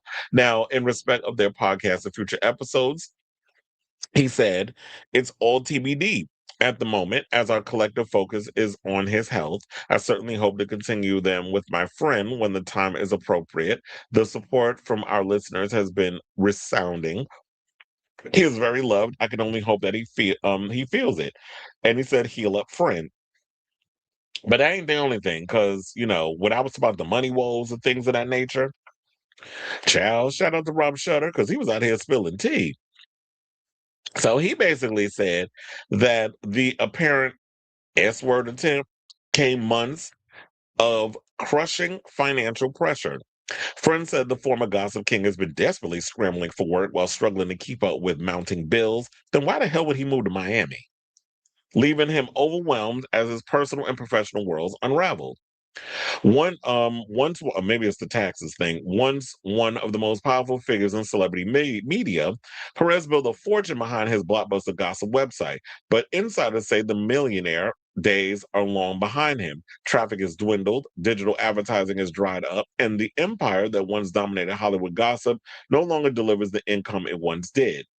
Well, because people have moved on from print, and I think they've gotten more into what we're doing here, which is you got to do online videos and podcasts and things. That's what the future is. I mean, I have a blog, but people ain't written.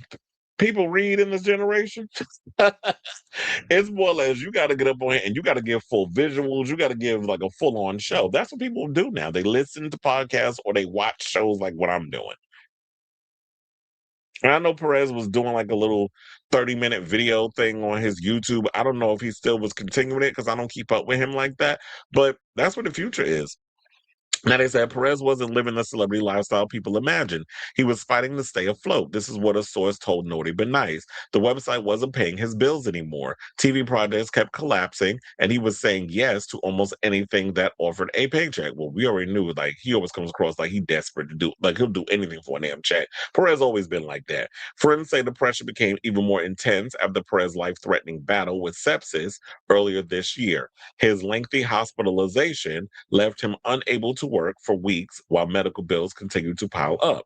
And now he about to get more medical bills because of this foolishness. The expenses never stop, another insider says. Between hospital costs, everyday living expenses, and supporting his family, the financial stress became relentless. He felt like he was running on a treadmill he couldn't get off. So, um,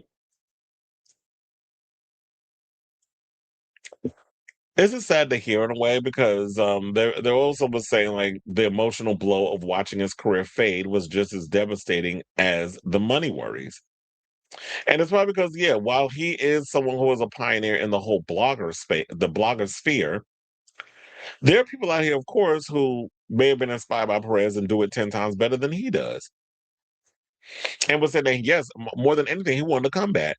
He truly believed that he still has something to offer. Every opportunity that disappeared chipped away at his confidence, leaving him feeling defeated and forgotten. So at this point, Perez, just put your health and your recovery and your family ahead of all the stuff that you got going on. That's what should be the most important thing in regards of this, and not focus so much on the fame and the attention and stuff. But another thing, because I saw it is also on Rob's show, speaking of fame and attention, apparently people within his inner circle are worried that the overwhelming public attention is going to become a part of his story, saying there is a part of him that loves all this attention. One longtime insider tells Naughty But Nice, it feels like 2002 again, when Perez was the king of celebrity gossip and everyone was talking about him. He hasn't been at the center of conversation like this in years. Now, sources are quick to stress that no one is questioning Perez's emotional struggles. Their concern isn't whether his pain is real, it's what happens after the headlines fade. And it said that his currency has always been attention. The fear is that he starts associating this enormous wave of publicity with validation. That's a dangerous connection because it can make a personal crisis feel rewarding. Well, at one point, kind of like Ben Shapiro was a failed screenwriter who's now making horrible ass movies with Jonathan Majors. I don't know if y'all saw that Run, Hide, Fight 2 trailer. Oh my God. If there was shit on a screen, it would be, I don't know who made the worst movie this year. That Daily Wire crap with Jonathan Majors and some dude from Kill Tony. Exactly. Which I was supposed to, if I didn't block out those two Kill Tony shows, I would be working one of them today. But also, it's either that or that Citizen Vigilante with Uber Bowl. First of all, Razzies, y'all got y'all year cut out for y'all because y'all probably gonna put both of those movies up for worst films of the year. We'll see how all that turns out. But you got two nominations. Oh yeah, and Ice Cream Man. Y'all can add that to that too. So yeah. So now people around him are already wondering if this becomes a book, a paid television interview, a documentary, or some other way to monetize what happened. Everyone hopes that's not where this goes, but those conversations are already happening. I do feel like this is disgusting. if this turns out to be true. I mean, I feel a little compassion for him. Yes, he's done a lot of crazy stuff back in the days, but we could hold two truths. You could hold people's feet to the fire for how they treat others and how you monetized other people's pain. So I get kind of annoyed when they were like, well, bloggers and this and this and this and this and this, and can y'all offer him privacy? It's like he got paid for other people's pain. So I can't get paid off his pain. I'm not saying two wrongs make a right, but I'm just saying, like, as I said earlier, turnabout is a fair game. You got to know how this game is played. Either shit or get off the pot. I'm not saying it's right. It's just the name of the game. This is a cutthroat business. This is why I keep telling people shit or get off the pot. If you can't handle it, find a new job. But I do, or a new career, I should say, because this is not a job. It's less basically if you're in any time of entertainment, it's a career. So I hope that he is really concerned and really wanting to focus on making himself better. But I kind of in the back of my head feel like Perez likes all this publicity. It doesn't matter what kind of publicity it is, good, bad, or indifferent. He likes all this crazy publicity. So he'll try to take advantage and benefit from it. And if he does, to me, that's kind of ugly. So Um, if he decides to extend the spotlight, this story sounds to be true. We'll just have to come on here and windmill on him verbally and be like, "You're just a pathetic human being. If you're trying to monetize this whole situation, because like we said, like nobody's saying that your pain wasn't real, but you trying to monetize your pain for our sympathy and empathy, or whatever the case is, because the only time you feel like you could be relevant is by cutting yourself and threatening to unalive yourself on TikTok of all places. Child, why don't you go to Instagram? I mean, all kinds of mess be over there or Facebook Live. So anyway, I want to ask y'all, what do you guys think of this story regarding Perez Hilton, all of the tea, regarding the kids being home just minutes before he started acting a fool on TikTok? Do you think that there could be possible lawsuits to transpire with TikTok because they left the video up longer than they were supposed to, which is why I said get rid of these goddamn bots and all these freaking AI crap and have real people that you can get on the phone and talk to about dealing with stuff. Because one of the things I told y'all that pissed me off, my last YouTube video that I did on Perez Hilton, they went and age restricted it. And I'm like, it wasn't like I was showing the video. I literally was just talking about, but they put a whole age restriction on it. It was a mess. It pissed me off. So I know there had to be bots and stuff. What to do with that? And do y'all think that low key, he could be enjoying all this attention he's getting because quiet as it's kept. Ain't nobody been out here uttering Perez Hilton's name in the blogosphere for a long time. When you hear beefs and things going on with bloggers, you always hear about some mess with Trashy K. You might hear Funky Dineva getting into it with some Atlanta celebrity, or you might hear some of my Armand Wiggins getting into it with some female rapper that he was talking about on his show. So it's always like people within that space, but you don't be really hearing Perez's name because ever since he had that so-called epiphany back in the day, he's kind of tried to clean up his act. And I guess cleaning up the act when you was out here being a nuisance in the 2000s, people ain't really caring about his stuff all that much. There's people out here who's delivering the tea better than him at this point. So let me know what you guys think of this story in the comments down below.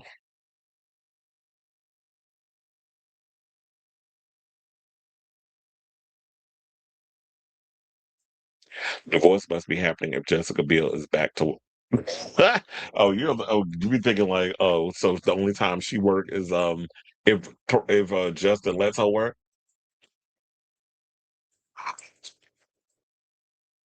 It could be a midlife crisis. I mean, he is 48, right? It could be a midlife crisis.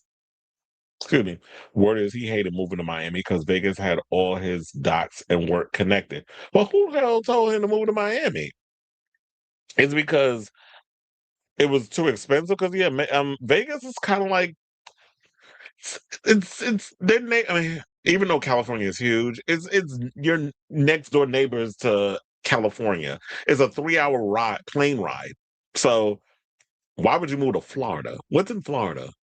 Because even like Funky Dineva left Florida and left Miami and moved to Atlanta because that's where the business was. That's where the career was. That's where all the things were. So he got encouraged by a lot of people, particularly T.S. Madison and so many others, come to Atlanta. He moved to Atlanta. He resides in Atlanta, and even though he doesn't like it, the career's popping. He's doing like these down to the bars. He's doing he's got this comedy thing special that he's doing. He's gonna do some stand-up, which is at the city winery. I believe he's doing one in Atlanta and he's doing one in New York, which I think is smart. Um and so and then he's doing cruises with his fans and all this other stuff. So he's got businesses going on. But the smart thing he did, because his coins is good, he got him a place in Miami too. So when he's feeling homesick, he can go to the apartment in Miami, and but the money resides in the businesses in Atlanta. So we should have did that. But I guess when you are single in your 40s, not homosexual, even though Funky do have a man, you can fly back and forth. His man lives in Mississippi, I believe. But you can fly back and forth and do all of that.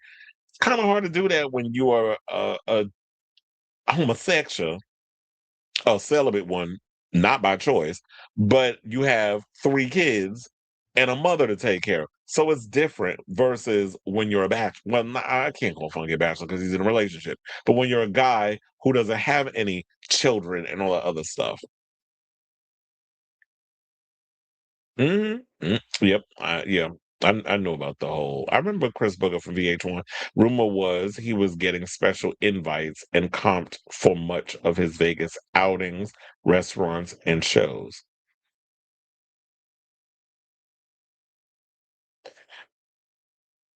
Um, So, but yeah, so he was getting just saying that he was being spoiled out there in Miami. I mean, in Vegas, where it was like, yeah, he would come out there. He was, I guess, their biggest celebrity, so he was getting a lot of stuff. Him showing up at places, he doesn't have to pay for stuff. He gets to see Vegas shows.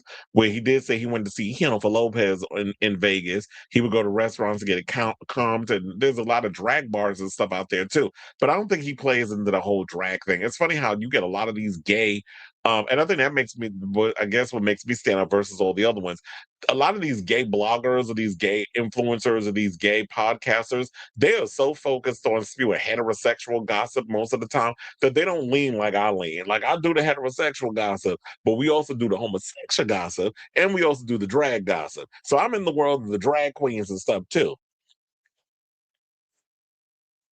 But yeah, in Miami, it's like you got to start all over. They don't know you. I mean, it's celebrities all over Miami. You a dime a dozen. He was coasting fine until his medical situation a few months ago. He is going out, child. It's like they all going out bad. All the ones that was out here being messy. Wendy got very dark and mean after her husband left her. Well, word on the street was she was like that when she was with him. He was probably cleaning up a lot of her image and reputation.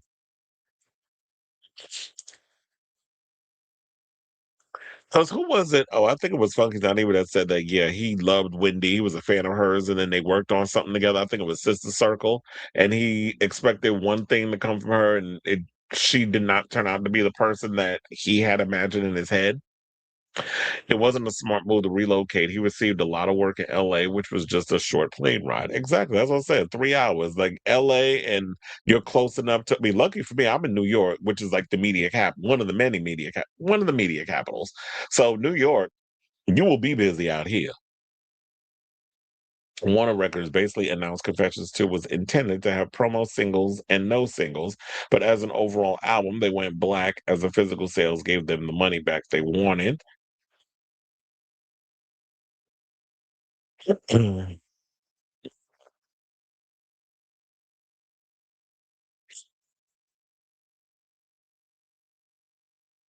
That's a good question. Is that what? It's funny. I didn't even think about that. It's like, yeah, what's going to happen to the future of these kids? What's going to happen to the custody of them? Because I was reading things online where there was somebody who said that they knew Perez, and that he's not the nicest person, and those kids need to be kept as far away from him as possible. So it does kind of make me wonder, like, will he lose custody of his children? And if it does, will it trigger something else where he might off himself for real? So it might happen the fact that, you know what, the sister will have to jump in and take care of the 3 kids and her own child. Do people read in this generation? Not joking when I say I just watched a video titled Asking Random Bros in Boston for Book Recommendations. People, especially young men, don't read literature. That's why I asked that because I'm like, do people even read anymore? Like, it seems like they don't. Like, if y'all not reading blogs, even though my blog is pretty much doing good in regards to the traffic, I get the updates and every stuff, every month. But um, it kind of makes you wonder. Yeah, seem like people don't read. Also, I was saying this, I saw this post, it might have been on the neighborhood talk, where they said that there are more male stay-at-home dads than now more than ever. That more women are taking over the workplace and men are opting to stay home and raise the kids. Child, if I was a straight man, that probably would be me. I'd be like, I don't want to work. I'll let you handle all of that. I'll stay at home. I'll raise the children. I'll take them to the park. I'll do all this other stuff. I mean, I'll have a cute little part-time job or whatever. But for the most part, I wouldn't mind the wife bringing home the bacon. But then again, I'm from a different generation. That's probably not going to be true. If I was of the new generation, it'd be different because that wasn't the way I was raised. You were kind of raised like of the generation of the man does all the providing and all other stuff. But good for Madonna. As for Perez, I think it's time to retire. You know what? No shade, but I was thinking that too. I was like, at this point, girl, you might want to like, you're finished in this business. Nobody's checking for you like that. And this is not being mean or me being shady, but it's just like you had your time in the spotlight. You did what you did at the time you did it. But I don't feel like you have anything else to offer in this space. He can run a celebrity gossip empire on his name alone, but chooses to still be in front of the camera. I mean this in the nice way, but he's already peaked. Exactly. He had his peak. And that's why I was like thinking about it. I was like, when my peak happens and I don't have anything else to offer, I already have a plan. I said, I'll get into producing. I can produce, host, do all these things. And I was like, yeah, I have no problem creating, curating ideas and giving other people opportunities and just putting my name on it and producing the project. Oh, you caught it? You caught it? And you said, mhm. And so he basically said, nobody is as mean as me. It's the time Gen Z grew up where a lot of people their age are no longer in the union.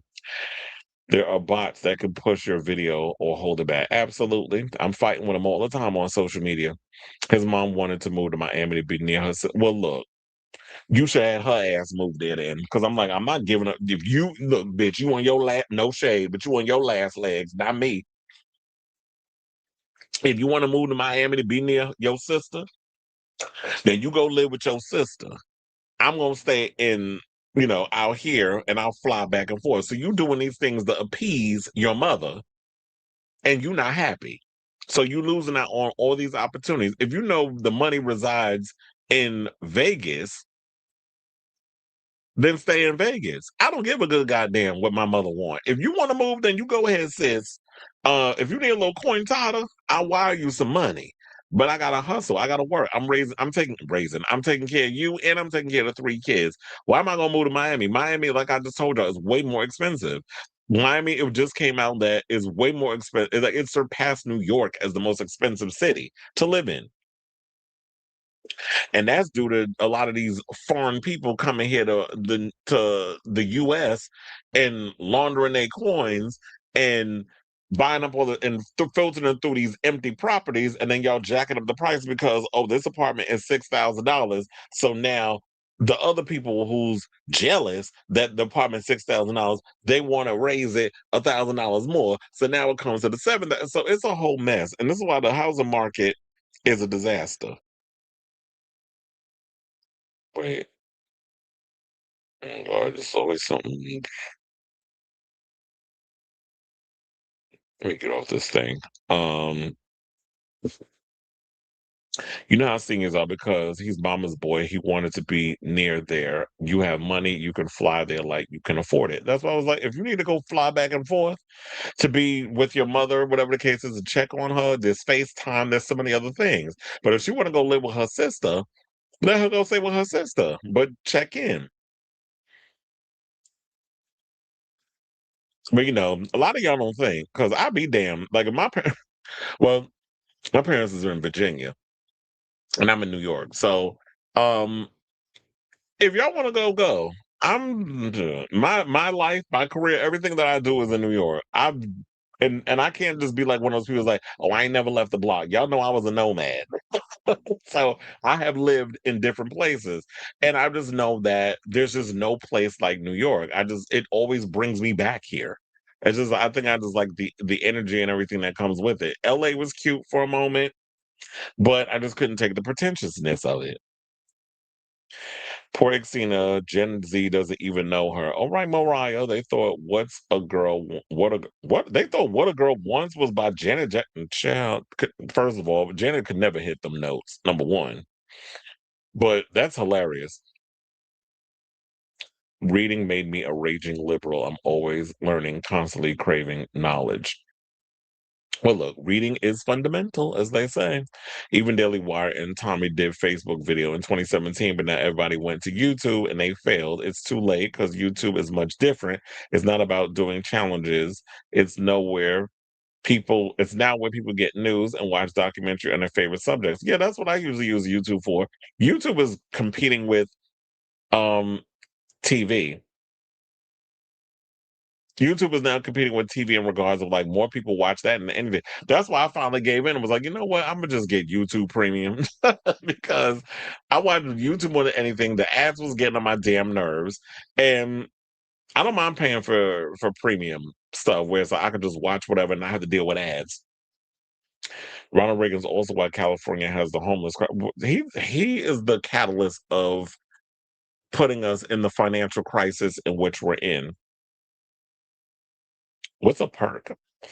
You said perfect for LA, but would be run out of New York City. Well, yeah, you got to have a thick skinned child living in New York City. It is not for the weak. That's what they say. Concrete jungle where dreams are made of. You really have to have a thick skin to survive here. And you said, which is why you see a lot of time when people say stuff about me on this thing, I'll be ready to cuss y'all ass out because it's like what you saying up in the little comment is nothing compared to what I be having to say up out here in these streets. And if I don't know if y'all notice on my Facebook page, I've been fighting with a lot of MAGA lately because of my political leanings and things. Yeah, I do have that. All right, y'all. So now we moved on to that. Child, let's get into this mess. Another messy story. So we have more tea regarding this whole drama surrounding Sidney Starr. Some more drama, some more stuff came out regarding her. Out here looking like Cleo from Set It Off. So yeah, according to TMZ, they said, well, police reports a rubber fell out of Sidney Starr's pocket during her arrest of for child M word. Documents obtained by TMZ from the Hapeville Police Department indicate that during Sidney's arrest for sodomy and child M word, an open condom, she ain't tied off. Nasty ass. Anyway, an open condom was discovered on her during a pat down, along with another condom found in her pocket. The report indicates that Sidney was staying at an embassy suite in Georgia when a hotel employee called the police to report an incident involving the SA of a juvenile. Officers met with the minor and his parents at the hotel. The boy informed police that something inappropriate had occurred with Sidney. She claimed that during a brief conversation, she asked him how old he was, and he told her he was 18. So Sydney stated that after the conversation, she left the lobby and the boy followed her to her room. Following this interaction, officers detained Sydney, conducted a pat down, and found the condoms. She was arrested on Sunday for sodomy and child M word. The police later confirmed that the boy was under 16 and that Sydney confessed to performing a baloney wash on him. And you know what pisses me off about this? Like I said, now I'm reading the Shade Room. This is why I hate that site because, like I stated before, y'all start up in this BS with the transphobia.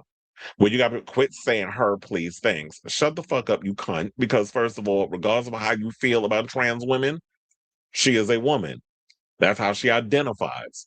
So When y'all thinking y'all be eating up in here with these negative ass comments, because quiet as it's kept, a lot of y'all up in here with this transphobia and putting y'all pages in private because y'all know y'all would get cussed out. First of all, the broads up in here making the comments, a lot of you women ain't even that attractive. And number two, some of y'all look like her. Y'all look like Big Meech with a goddamn wig on.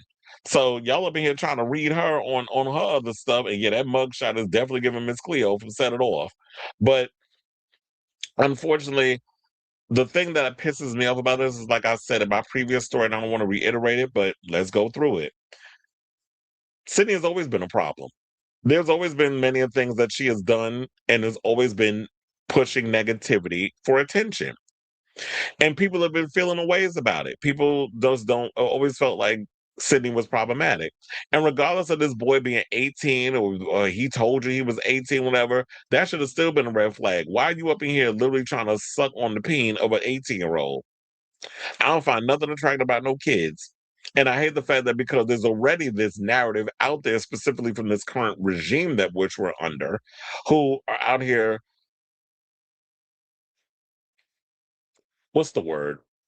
Who are villainizing, I guess that's the word that popped up in my head, villainizing trans people as they're going in your bathrooms, they're trying to molest your children and all this other stuff. There was a story that I saw that came out where I can't remember where I saw it at, but there was some I think it was in Kansas or Kentucky, one of those places. A trans person went to use the restroom and got beat up. And instead of going after the people that assaulted them, they arrested the trans person. So this is the world in which we're under right now. That a lot of people are starting to fear mongering. That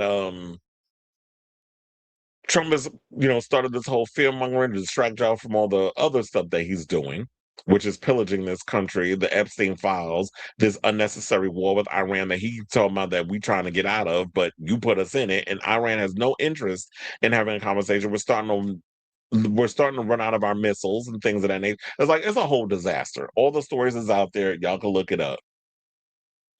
But with this whole situation with her, it's just unfortunate that, you know what, you are just this is catnip for all the transphobes and the bigots out there. When you put this type of information out there in the world, this is what they're looking at. This is catnip, as I said, for them. They live for things like this. They love the fact that when you fuck up, they want to make a thing about it, and they can't wait to get in the comments to spew their transphobia, which is why I don't particularly care for a lot of the black blogs, because this is what they do. And they be feeling like they be eating with these comments when it's like, some of y'all men's be running around here hunting people that look like her. Oh, so now so now with they have more detail. They said the report says officers spoke to Sidney, who told them a tall, slender black male in the lobby approached her. Sidney claimed the guy approached her and told her she was cute. Sidney said they had a short conversation in which she asked him how old he was. The reality star claimed he told her she was 18, or he was 18. After she left the lobby and the boy went back to the room with her, the officers say they then detained Sidney, conducted a pat down, and found the contraceptives. So this is another conversation that was having with somebody, which is, yes, but under the law, it's all child and word, all the other stuff. But what do you do when you're in a situation where young boys are out here pursuing people that are not of their age range? They're taking the initiative. They're trying to hook up, and then the hookation happens. I don't know if maybe how all this transpired. Like, okay, so he approached you. You said it was cute. Not condoning in this. I'm trying to analyze and understand, because there are situations where, yeah, when you're young, because I remember when I was young and I was approaching older people, or older people approached me, I didn't go with them. But okay, that's a lie. That is a lie. There was a time where I did get with a man who was a little older, and I was a teenager. Let me not sit up here and lie to y'all on this camera. But when we like, I'm trying to put myself in that situation now. I'm on the other side of it, where I'm the adult, not going to be pursuing a kid. But when you're a kid and you're pursuing the adult, I guess they would feel like the adults should know better. Um, and so you shouldn't be out here at 16 years old trying to hunt grown ass people. Now I'm wondering if the fact of the matter was, oh, he thought she was cute. But then again, don't people in the whole blackosphere know who Sidney Starr is unless you're not a hood booger? Then I get or watch the Zeus network, then you wouldn't know who Sidney Starr is. But if you seeing somebody that look like her, and it's like, oh, she cute, or whatever the case is, and you go to the room and all of a sudden she take off her clothes and you see her meat and potatoes between me down there, then do you freak out and then all of a sudden you cry sexual abuse? Well, I wonder if that was the case. The fact of the matter, you found out she was trans, you were embarrassed, and now you decide to report the situation. So that's got me wondering. Because it's the same thing like I was having a conversation with a friend of mine who knows Shangela. And you know the whole drama with Shangela and everything that's coming out regarding her recently work performing at Kennedy Davenport's birthday next month. I've gotten a report from reliable sources that Chandler has been removed. And I should tell y'all the reason why Chandler been getting booked a lot down in Miami, or not Miami, in Mexico, is because she lives in Mexico now. She ain't in America no more. She lived down in Mexico. And so yeah, she's been getting booked down there, and I told y'all that. But I found a little more tea when I was speaking to a source of mine on what was it? Maybe 2 days ago. So the conversation was like, yeah, while we know Chandler and all this stuff, and she ain't do nothing to me in that way, or I haven't witnessed her abusing or taking advantage. There are people that it's nuanced, where it's you come across a celebrity.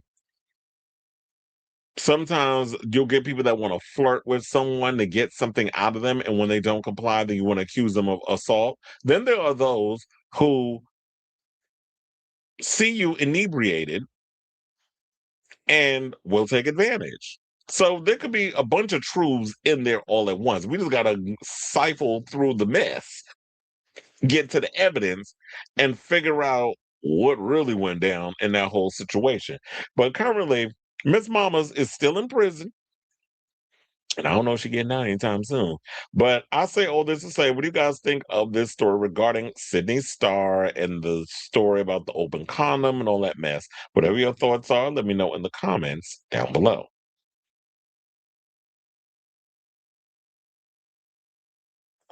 I will survive because most of my Madonna friends like you are New Yorkers, so I can create my family circle and get employment. Well, yeah, if you know people, um, you could definitely survive in New York. Yeah, people could be a little annoying. I mean, a lot 9 times out of 10, you deal with people are a lot nicer in New York than they give credit. I know we get a reputation we're rude or whatever. No, we just direct them to the point. We're just very direct, and when it comes to things, but I don't deal with a lot. Surprisingly, like I've always said, when I'm at MSG, I don't deal with a lot of rude people. Like if I say something, most people listen. And if they don't, I'll be like, okay, can you handle this?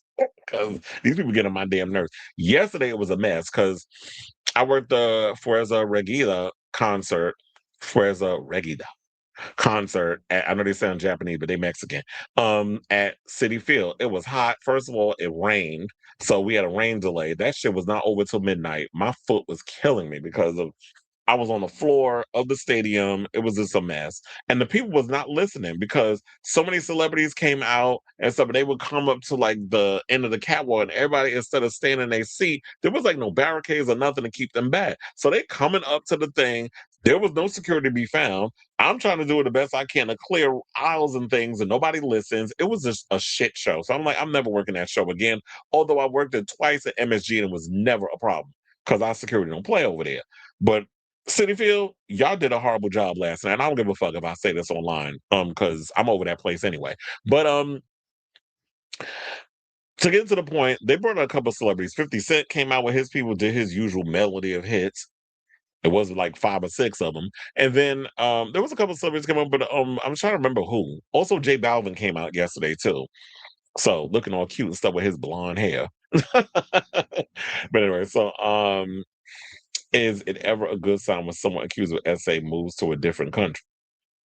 Okay. Now, if you had nothing to hide, you could have stayed your ass up in LA. That's why. And then from some tea I was hearing, someone accused Morgan McMichaels of jumping on his bandwagon because you were doing it for clout. Meanwhile, you accused allegedly Jasmine Masters of when she stayed with you for a while of stealing. That was some tea I heard too. And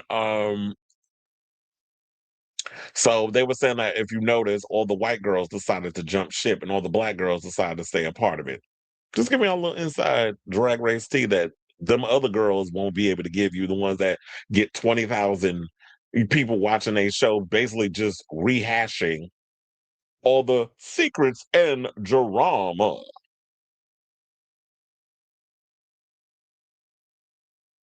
Anyway, let's stop throwing shade at other bloggers and things and get to the tea. Some of the view tea.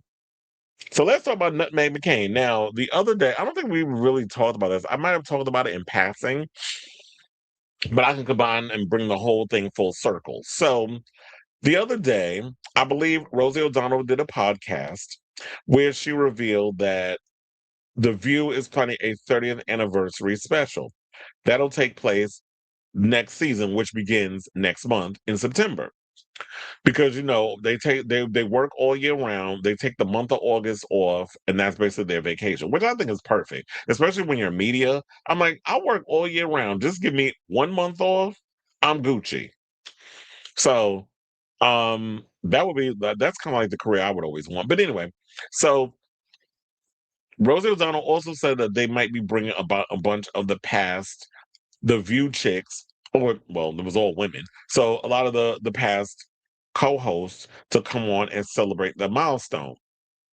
Then I heard some people like Michelle Collins coming out and say, "Oh, I didn't hear anything about it," blah blah blah, so on and so forth. She seemed to be a little peeved, even though she didn't have the best time being a moderator on the show. Well, not a moderator, a co-host on the show during the season she was on. I think she was on the season around Sherry Shepherd and Jenny McCarthy and all of them. I think that's when Michelle Collins came on. Because I do remember I'm trying to remember. I think Michelle Collins was there when Candace Cameron Bure was there. Because that was the last time I went to the View set, and that was at the old studio. Which, let me tell y'all this. The other day when I went to go see, what was it, The Odyssey or Spider-Man? One of them, because I saw them both at Lincoln. That building where they used to host the Live with Regis, yeah, Live with Kelly and whoever she was co-hosting with, and Eyewitness News and The View.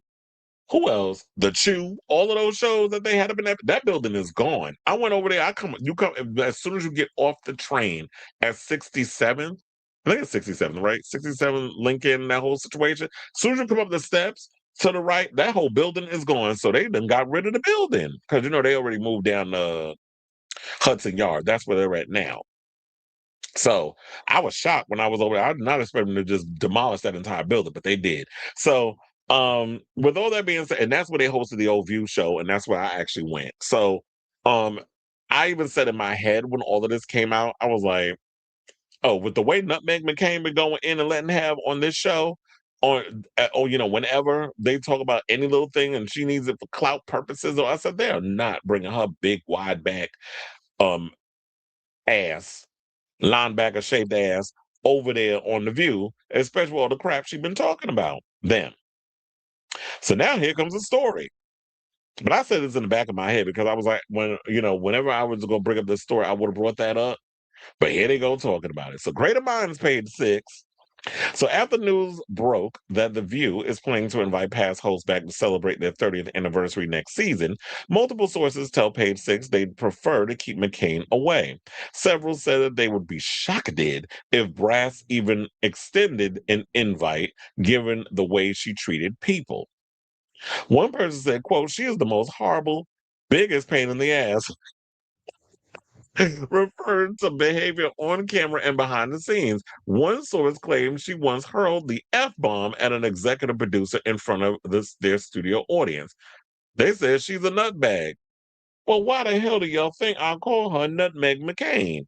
I said, obvious. I've been calling her Nutmeg for years. But anyway, so McCain's petulant outbursts were well documented during her time on the show. Moderator Whoopi Goldberg became so visibly fed up with her once during a debate. Oh, I remember that she scolded, "Girl, please stop talking. Please stop talking right now." They didn't put that in there, but I'm adding it because that's what she said. Me, because I remember like vividly like it was yesterday. Meanwhile, y'all always notice that Joy and McCain always got into it on the show. And she also, speaking of Behar, she didn't mince words when Nutmeg joked about her missing her when she returned from maternity leave after being away for 3 months. Behar bluntly told her, "I did not miss you, zero." And it appears that remains the case among staffers since she exited the show permanently in 2021. Quote, "Forget about how she treated her co-host. It's less about that and more about how she treated the staff. She would even scream across the stage, 'Do you know who I am?' Alleging the late Senator John McCain's daughter would often remind people who my father is. Well, girl, you're a fat, annoying, loudmouth, always wrong politically, daughter, Nepo baby of a senator, a war hero. Yes, I don't agree a lot on his politics, but I give credit where it's due. He did a whole lot more as a man and as a politician than that fat, orange, ugly fuck that's wearing pieces on his head currently in the White House. And you sit up there and allow that man to talk about your father and all this other stuff, and you be over here defending him. Your father's probably doing somersaults in his grave as we speak. But yeah, you're a Nepo baby. And here's the thing about her. I told y'all, once upon a time, I was a Nutmeg McCain fan. And this is before she became like a fucking psychopath over there on The View. I used to watch her show on, I believe it was Pivot, where she had a little political show. And to me, it always seemed like she came across as like a new age Republican, which would be more progressive in her political ideologies. Then I guess she went mad at other wide back linebacker shaped bastard, Ben Dominic. I think once she married him, her brain done turned into fucking figgy pudding. And then she started coming out saying all this stupidness in the politics. So that made me kind of, that turned me off. So before the turn off Asian, I actually liked her, the idea when they brought her on The View, because I was like, oh yeah, I like what she was doing over there on the little show that she had, and maybe she'll bring that perspective to The View. Then come to find out years later that The View ain't interested in anybody that has any kind of progressive ideas. They always want to keep it to the middle. They always want to keep it to the point where you get to appease the shareholders and the business people and the corporations. So it was all a lie, in the words of Carly Red. And then she got on The View, and she just became this freaking psychopath. She became a nutbag. So, um, I was like, that was a disappointment. But who took over from her ever since? Was it? I forgot after she left. Who took over? Was it Alyssa? Was that the one who got the job after her? I think it was Alyssa. But anyway, they said there's no love lost on McCain's part. Now, in 2021, she blasted the show's toxic work environment. It's funny, she's saying it was toxic, but you was the toxicity, allegedly, in an excerpt she published in her audio memoir, Bad Republican. She further revealed the reason she quit the show was because she felt mistreated for having conservative values. She also shared that she had experienced postpartum anxiety after welcoming her first child and returning to the show. She said, as I was dealing with my own emotions, I couldn't also navigate the idea that I was hated and felt hated in a toxic work environment. McCain's criticism of the show and her co-host became more pronounced since she referred to them as the most talented women on all of television during her exit speech in 2021. In fact, those days are long gone. She slammed Goldberg, Behar, Sarah Haynes, Erin Navarro. I don't think Navarro could stand her. Sunny Hostin and Alyssa Farron Griffin as shitty when she sat down with Vice President. Please, she sat down with JD Vance. I cannot. You're sitting down with someone who is vice president to one of the most vile presidents in all of history, who has insulted your father in public, but you have no problem sitting down with them? Girl, you a clown. She said, my biggest takeaway from Vance on The View was honestly how shitty and undisciplined their hosts still are, which I don't know what she was watching, but I thought they handled the whole JD Vance situation fairly well. You can't get Trump on there because he's not going to be honest about anything when they ask him, but they grilled his ass, and rightfully so, which is what you're supposed to do. When you have the opposing team on your show, you ask well-balanced, nuanced questions, which is what they did, because I watched the episode. We did a whole watch situation here. where I spend more time stopping and starting to get my political commentary. But for the most part, we watched it on this thing. So I don't know what the hell she was watching, but I guess in her fantasy land of that brain of hers, that's what she came up with. She said after all these years, they still get basic facts wrong, flub easy questions, and can't get through a segment without yelling at each other. Which we watched the episode, there was no yelling. Now, her former on air colleagues and reps for the show consistently ignore her attacks, which I definitely think is smart. Nobody, to be honest, let's be honest, and we always are when it comes to the show, or just our version of honesty or whatever you want to call it. The only time that I've noticed that Nutmeg get any kind of clout, news, whatever the case is, the only time she ends up in the news cycle is when she's talking about The View. Yeah, she gives and she says certain things out here, and y'all try to make a story of it. But when it's attached to the View, that's when the numbers and the viewership and everything blows up.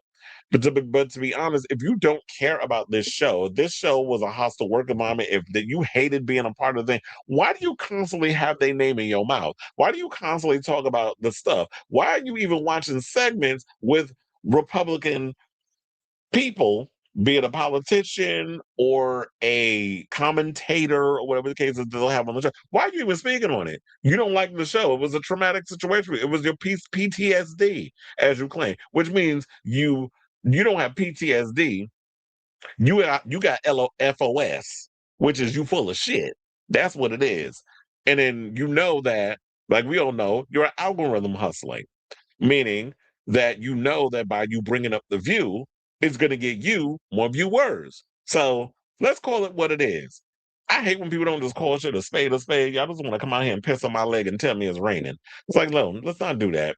And so I think if you've been talking so much crap, why would you want to? And even if what you say is true, why would you even want to subject yourself to want to go over there and deal with whatever trauma that you claimed they put you under, whether behind the scenes or with the co-host? So I think the smartest thing for them to do is not include Meg McCain and watch her. If this turns out to be true that she's not invited, watch her go on a whole rant on YouTube or whatever it is regarding the fact that they didn't give her an invite, and then we'll have the constant amount of sis. You literally said that you don't want no parts. You said those people were shitty or whatever it is that you have said many a times over the years. Why would I want to go any place I'm not invited? Or why would I want to go back to the scene of a crime that treated me like absolute crap?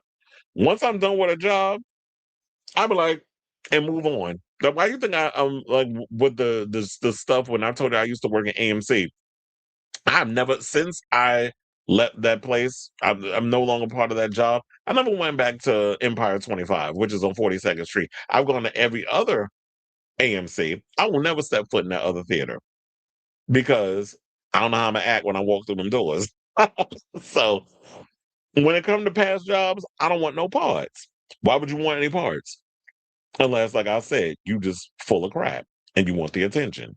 So I say all this to say, what do you guys think of this story regarding Nutmeg McCain allegedly not getting an invite to the View's 30th anniversary? I should see that. I should say that the executive producer of the show, what's his name, Brian Teta. Um, he said that no invites and everything has gone out. People are over here running around with narratives. I'm paraphrasing because I can't remember exactly what was said. But he said that, yeah, they are planning something. Um, wait, I think I do have the statement. Yeah, the show's executive producer, Brian Teta, addressed the chatter surrounding the show's 30th anniversary and said he confirmed via Twitter that lots of plans are in the works, but no invites have gone out. So we'll see how it all turns out once we cross that bridge, and that'll be in September when the new season starts. So let me know what you guys think of this story in the comments down below.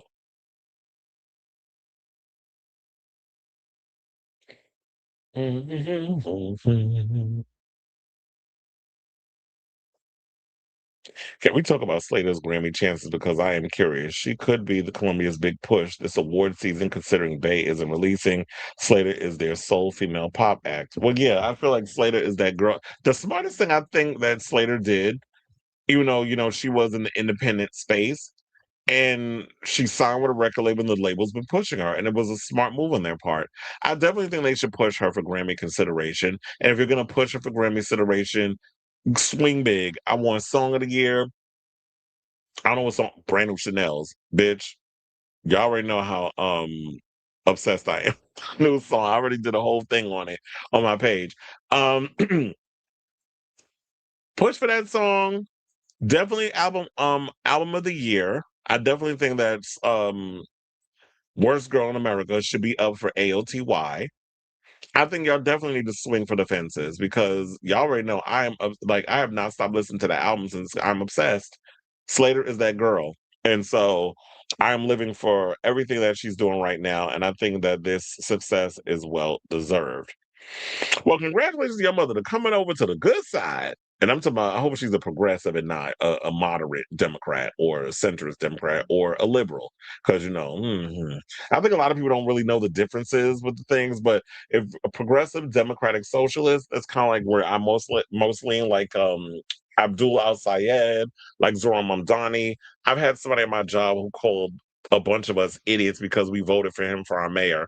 And like I've stated before, and I was this close to saying it, but I'm trying to not burn bridges and get on anybody because I know my mouth, and I try to keep myself neutral when I'm at work. So I don't want to be cussing people out because I've had many incidents where I've gotten into it with people. So I'm trying to be better. If you don't live in New York, because he lives in Jersey, stick to the rivers and the lakes going on over there. You don't get to comment on how we vote over in New York. And stop watching that fucking entertainment news channel, Fox News, because they're not real news. My mom, now, as you said, is a Democrat, but because her own husband is pro MAGA, she's become MAGA.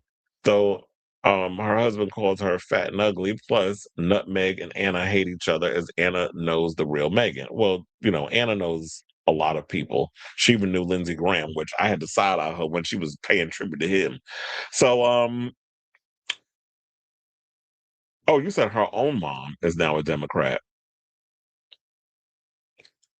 Sidney McCain was not ugly though. Who would call her ugly? Sidney McCain wasn't fat either. Or are you talking about are you talking about Ben Dominic called Nutmeg fat and ugly? I didn't even know he did that as he worked in her father's presidential campaign. Because remember, John McCain fired her from his well, yeah, because she was being a damn nightmare. Stereo Gum readers poll top 10 songs of the summer and voted by readers. Stereo Gum, Danceteria by Madonna. Well, it's definitely a great song. Top 3 voted by readers is Dance by Slater. Number 2, Expectations by Olivia Rodrigo. And number 1, Danceteria by Madonna. Full top 10 in your inbox for a future story. Charlie XCX and Zara Larson is in the top 10. The more I listen to Brand New Chanel's, the more I realize it sounds like that 2010s festival electronic music that was popular. You know what I was thinking? And I think this is smart on her part. The way you say this, 2010s festival electronic music. I think see, I tell you, we Virgos, we think in like 3 dimensions. um, we think differently. I feel like if I was to jump in Slater, because Slater is a Virgo, that's why I say that. If I was to get in her head, she's smart to make music that's be like, you know what? I'm making these songs, but I want to be. How will I perform this on a stage, regular stage and a festival stage? So I definitely feel like she's kind of curating her music to kind of fit that whole mold, and I think it's smart that she's doing that. You said got tickets to see Charlie XCX for Music Fashion Film on October 21st. I regretted watching her Lollapalooza because apparently that's the Music Fashion Film tour, as the tour is included on the festival. Well, I haven't watched it, but I need to get around to watching it. Maybe I should should I do like a reaction video to the festival?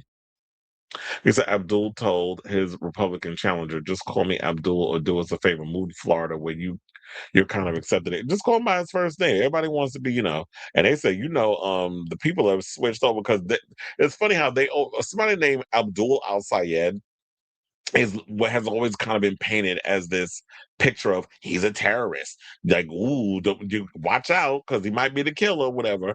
And people are just fed up and they're willing to vote for whoever is gonna do something and get the job done. Who cares about a damn name? He said, I heard from a Singaporean that Charlie XCX tour is struggling to sell out. I wouldn't be surprised. I mean, Charlie X, I don't know why Charlie doesn't just do smaller venues. Yes, she's popular in a lot of places, but I feel like if you're gonna come to America, I don't know why she didn't learn this from the Sweat Tour. Just do smaller venues.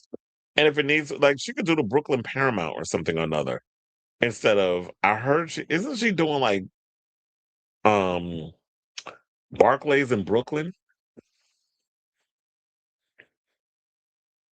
Glendale is close to selling out. Blue is in the nosebleed section where you don't post reaction to anything else in your don't come in here with that shade. Because I haven't even gotten around to doing the Patreon stuff. That's why I had to keep it free because I have not been as up on it as I should be because I've just been busy. The floor and lower level are all grayed out. No shade to Swiftologist, but Live Nation would have canceled the tour now. Well, funny enough, and that's the thing too, is like people will buy 4 seats, people will buy lower level, but you always got to worry about that when you're in an arena, you got to sell a whole lot more. So you got to do those upper levels and stuff too. It's kind of like at MSG. It's like, yeah, the floor and the lower level, which is like the 100s, that'll sell out. But what about the 200s? What about the bridge? Child, all I do is the floor now. I did the floor yesterday at the stadium for Forza Regida, and the J Cole both shows. Um, what was it? Um, Hillary Duff. I was on the floor. All I do is floor shows now, so I'm looking forward to when Madonna finally comes to New York for her concert. Bitch, I'll be on the floor too, and I'm gonna I'm making my mission to get as close to the stage as possible, but try to act like I ain't trying to be all fangirly and stuff. I'll maintain my level of professionalism. All right, now let's get into this story. So let's talk about Tate McRae. So there's a story that was floating around because Tate McRae, or as we call her, Timu Britney, or as I like to call her, Tate McRae.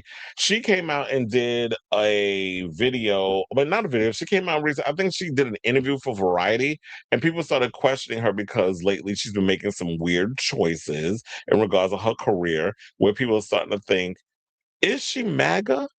Because she worked with Morgan Wallen, and I guess she's dating somebody who's in hockey that leans conservative, and I guess a lot of people associate hockey players with being far conservative in their political beliefs. So Tate McRae has faced a lot of scrutiny and assumptions about her career and personal life.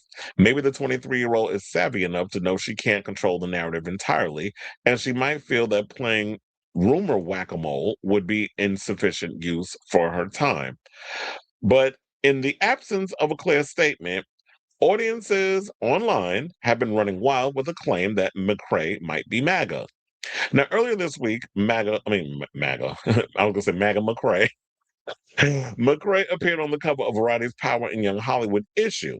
When asked why she avoids commenting on any conversations regarding politics, specifically as it pertains to Donald Trump and his MAGA cult, McRae circled the question carefully, which only made her response catch fire online, saying, quote, I think it's pretty obvious what kind of person I am and the things I support, she said, and I hope that my fans could see that through the things that I'm putting my energy towards.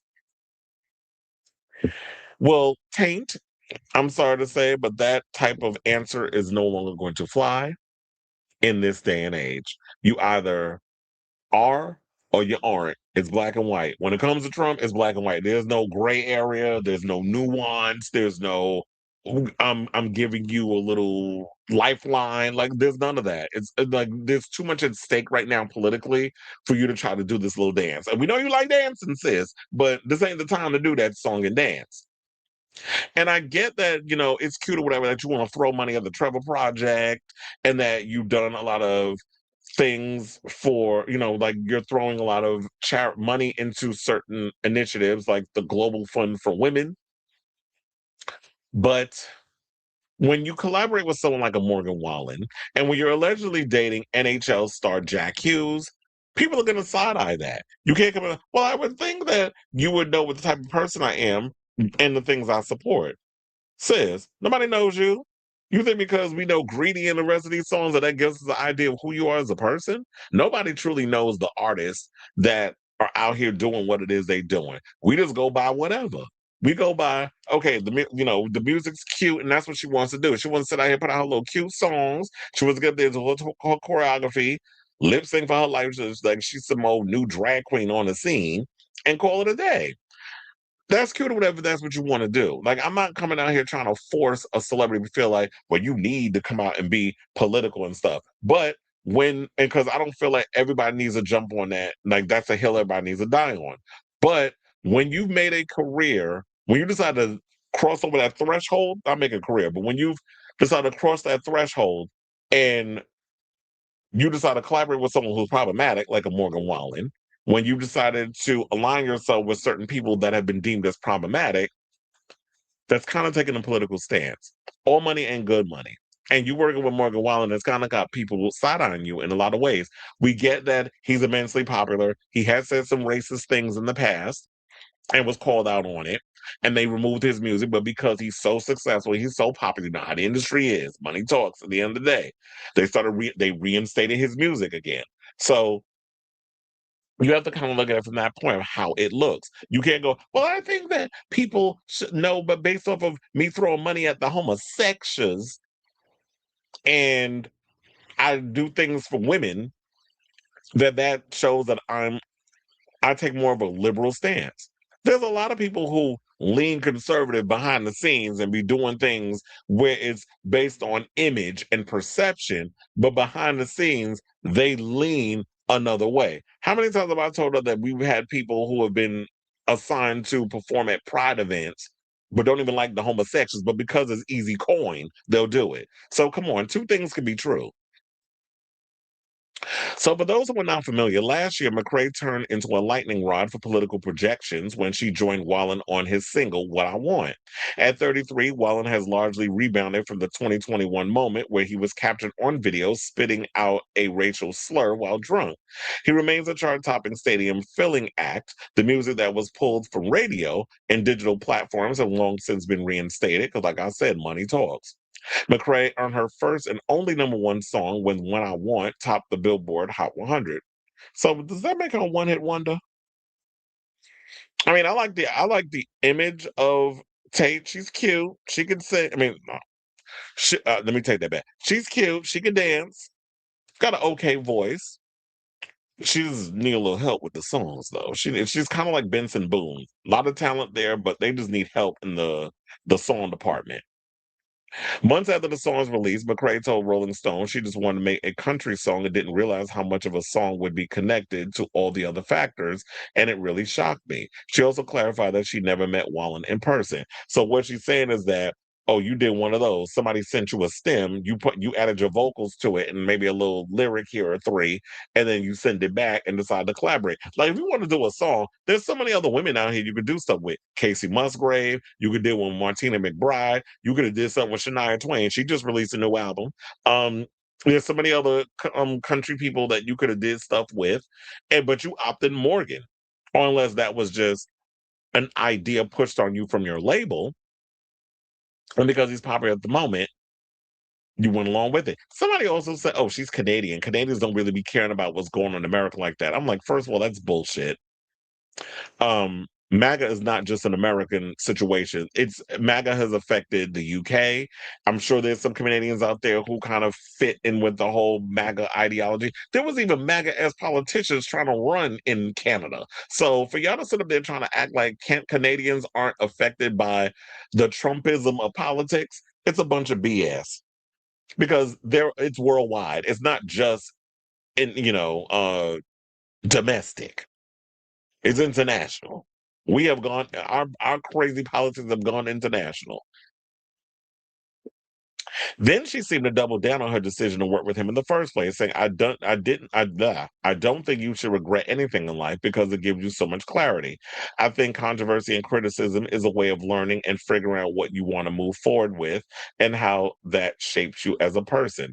I think that is important. Now, another wave of criticism hit McCrae when she first became linked to Hughes late last year. Hughes, a center for the New Jersey Devils, became a trending name at the top of the year after leading the U.S. men's national ice hockey team to its first gold medal win in 46 years.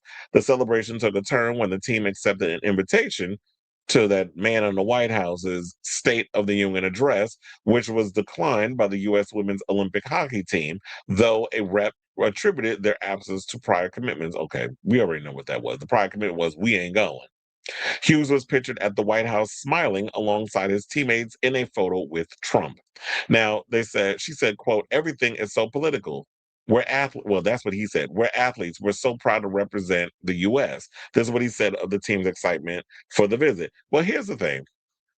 Yes, everything is political because this regime has made everything political. He has monetized politics.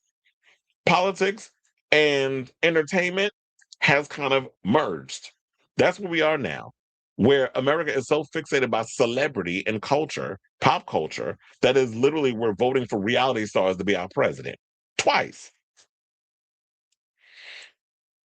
Now, when asked about her rumored relationship with Hugh, she said to Variety, I try to keep my relationships as sacred and private as possible. I love the people in my life. They love me. You just try, okay, Barney, you just try to keep that circle as positive and supportive as possible. And the outside noise, I can't do anything about that. Focusing my energy on something that I can't control, it just puts me in a bad mood. She also told Variety that she would prefer to say my piece through organizations I support and environment that I have on tour, but many fans are still alarmed she hasn't said more. Online, people are still demanding a more direct statement, saying, I think there's just so much that gets misconstrued online. That's what she told Rolling Stone. You have to have humor with it, otherwise you could go insane. So literally, she said a bunch of damn nothing. But I do agree with the fans where they pretty much said, yeah, you can't just um give a vague statement. Vague doesn't work anymore. Um, being you have to pretty much come out and be very direct. I told you there's no it's black and white when it comes to to Trump. It's either you support him and his ideologies or you don't. You can't come out and be like, well, I think people should just know who I am based on what I throw money at. No, it's not enough. Because a lot of people will do that. People will throw money at a organization, but still lean conservative in a lot of ways. It happens all the time. Like, sis, come on now. These 23-year-olds, you're trying to act like you can get over on somebody who's twice your age and thinking that we don't see through the bullshit. So I do agree that it's like you gotta come with more of that. Otherwise, people are going to just continue to run with this narrative. Just be direct and put it to bed. But we won't get that from Timu Britney. So I say all this to say, what do you guys think of this story? Are you buying what Miss Tate McRae is selling? Whatever your thoughts are, let me know in the comments down below.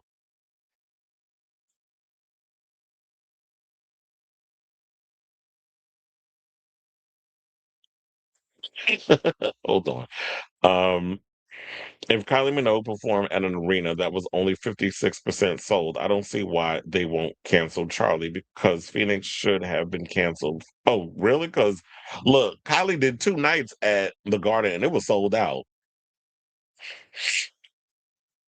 And I love Charlie. I ranked her number 6 in my pop divas of all time, but who is willing to pay 3 figures to watch her perform for 200 upper level seats? She's literally not that girl to the general public.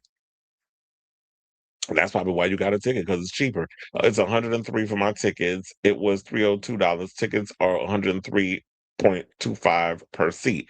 I don't know. I might look into it. Also, I'm waiting to the last minute to get them Slater tickets because I ain't paying no damn $300 for no floor. Y'all out of your mind in a small venue. Y'all out your mind. The hockey player she's with is on the USA team and got invited to the White House and got to take a personal picture with that man because he got his tooth. Oh, that's the one. What's worse is that Taint is threatening to make a Girl, please. I mean, threatening? That sounds like a read right there. You said threatening. Okay, well, girl, go ahead and watch nobody buy that shit because nobody want to hear country from you. Girl, a pop star who only became interesting when with she started dancing, wants to write sonnets and pluck guitars. Exactly like you said, go ahead and fly. That's why I said before I finished, I'm like, ain't nobody reading that shit. I mean, listen to that crap. First of all, your career started popping when you started dancing. And that because that's where you started from. So you think you could dance and then got into singing. And then she tried to come out here acting like she was Goldfinger, dipping herself in gold and dancing, which I did hear some other ideas of what she should have did regarding that performance, but I was like, oh girl, bye. I love Donna Summer, even though she hated the LGBT community. Sometimes you just have to, exactly. Sometimes you just got to enjoy the music. She started as a Billie Eilish type artist, then went to dance pop due to Greedy blowing up being her first big hit. Notice how Billie and Olivia are outspoken for their support in women's reproductive rights, social injustice, and being anti-Trump, and they're the only two Gen Z pop girls that are household names. Exactly. No one acknowledges Taint's first album, like how people don't acknowledge Sabrina's first four and Janet's first. I mean, I'm with you when you right. Taint is also from Alberta. That province is the most conservative section of Canada. They want to separate itself from Canada due to the rest of the country being liberal and exactly. So when people sit up here, like, she Canadian, she don't care. Yes, the fuck they do. There's conservatives everywhere. Let's not try to act like Canada is all one under one umbrella where they all think alike. Come on now. I mean, was I lying? I love them and they love. I said, okay, Barney, stop it. Why is Taint starting to sound like Sydney Sweeney? Exactly. That, oh, y'all, you caught that too? It definitely was giving Sydney Sweeney PR. Why is Taint starting to sound like Sydney Sweeney? I never really liked this woman's music. I love a pop star that dances, but she just makes music for the lowest common denominator of girls and gays. No shade, but I totally agree. You know who also, and you probably gonna hate me, Robert, for saying this, but you know what I felt also whose music was giving that to me? Hillary Duff. It was giving me lowest common denominator gays and girls at that show that she just did. Because, like Blakely said, she's becoming Timu Britney Spears, the Timu Sydney Sweeney. The gays want a new Britney Spears, and Tate McRae seems to feel y'all just accept whatever. Y'all will just accept whatever because it's just there. But she ain't giving Britney. There was always something a little extra about Britney. Britney had an X factor that I just don't think these other girls have. Or girls like her have, is that while the homosexuals were foaming at the mouth for Addison Rae and quickly moved on and forgot about her a year later, why do we feel the need for every pop act to be attached to a mother? Oh, let just the girls be themselves because they trying to make a mother. They're trying to I do agree. They're trying to attach these kids to a mother, and I'm just like, they don't have it. They're not giving me it, so I don't see it. Billy and Olivia have that X factor. I know you put tank, but I said taints. Taint. You know that little area between your testicles and your anus? I call her Taint McRae. um, I love you. You're forgiven, but at least she's touring where Miley Cyrus isn't touring anymore. Yeah. Um, I agree with that. It's like at least Hillary's out here performing. I mean, it's cute. She was giving a good show, but I was just like, I don't know none of these damn songs. But yeah, I agree with that. It's like I don't know. I've been funny enough while I was there the whole time. I was like, can she say you're the best of both worlds? But then, of course, that's a Miley Cyrus song. It's like I want her to sing a Miley song.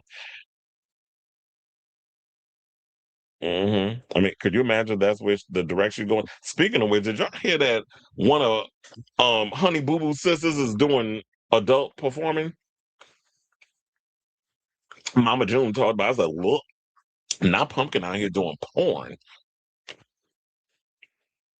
Well, y'all that hard up for cash? All right. Let's get into our next topic. And speaking of Britney, it's funny, I didn't even intend to put this as the next thing, but it's how it all works out when I was putting this show together quickly today. Let's talk about Britney. So apparently a music video director Chris Applebaum, I'm sure y'all probably familiar with the name, recently did an interview with Joseph Shepard. For those who don't know who Joseph Shepard is, I was like, oh, this is a big one that he got. Joseph Shepard was notoriously known for interviewing a lot of drag race girls and just drag queens in general. Now he's moved on to bigger fish because how many more drag queens of the same drag queens can you interview, right? But anyway, so he spilled some tea on while he was working with Britney on a music video that she wound up getting a text on a flip phone from Justin to my bye bye bye to their relationship. So Britney Spears took the empowering lyrics of Overprotected literally when she received heartbreaking news on the set of the 2002 music video. That was also the music video where she had the injury, remember? And Snoop Dogg, I believe, was in that video. After 20 hours of filming, the crew was ready to film the final sequence, but the pop star was holed up in her trailer. Unbeknownst to everyone, her boyfriend of more than 2 years, Justin Timberlake, had just broken up with Spears in a text message. So apparently he was out there watching Sex in the City, got inspired, and instead of a post-it, he decided to do it in form of a text. Chris Applebaum, who directed the visual for the Dark Tower remix of Overprotected, decided to check in on his leading lady when he was stopped in his tracks by Spears choreographer Brian Friedman. Who, by the way, y'all remember Brian Friedman was in the Abracadabra music video. He was like, no, no, get away. It's a bad situation, Applebaum recalled on the podcast, hyper fixated with Joseph Shepard. Let me talk to her, he insisted, but Freeman didn't think it was a good idea. As the two were going back and forth on how to approach the delicate situation, Spears' personal assistant overheard and opened the trailer door. Britt says you can come in, she told Applebaum. See, y'all seem to forget, Britney is not like these other girls. She's an old Southern belle. She's not going to be like, fuck out of here, you bitch. Like, she's not, I've never gotten that energy from her where she was just nasty. She's, from what I've heard, a sweet girl. So she's like over here, it's like, okay, it's fine. Let them come in. Now, once inside the trailer, he asked if everything was okay, and nobody said anything, recalled the director. And Brittany's like, well, something happened. And she shows me her flip phone screen, and I saw that her boyfriend had written to her to end the relationship. Applebaum sympathized with the 21-year-old, telling her he totally understood if she wanted the end to shoot early. As he turned to leave, he noticed Spears' heartbreak snack of choice, animal crackers, saying, I don't know why that inspired me, but I was like, the other thing you could do, you could get back out there and do a performance that's so hot that you show him he just messed up the best thing he's ever had. And she just like a light bulb and was like, that's it. You're right. Let's do that. Well, it's like he encouraged her, being like, you know what? You missing out on a good thing. I was the best thing you ever had, in the words of Beyonce. So, and quiet as it's kept, it was because Justin was out there trying to act like the grass was greener on the other side, allegedly cheating throughout their relationship. You read the book, And then he got with Jessica tired ass Bill, who quiet as it's kept was a damn groupie before he ended up marrying her. And then now they're going through their mess. So, but then some people can say, well, Brittany going through her mess too. But at least at the time, he fucked up. He ain't had a good woman since Brittany. And she came back, and that's why the performance was so cool. This week he said of the scene during the bridge of Overprotected.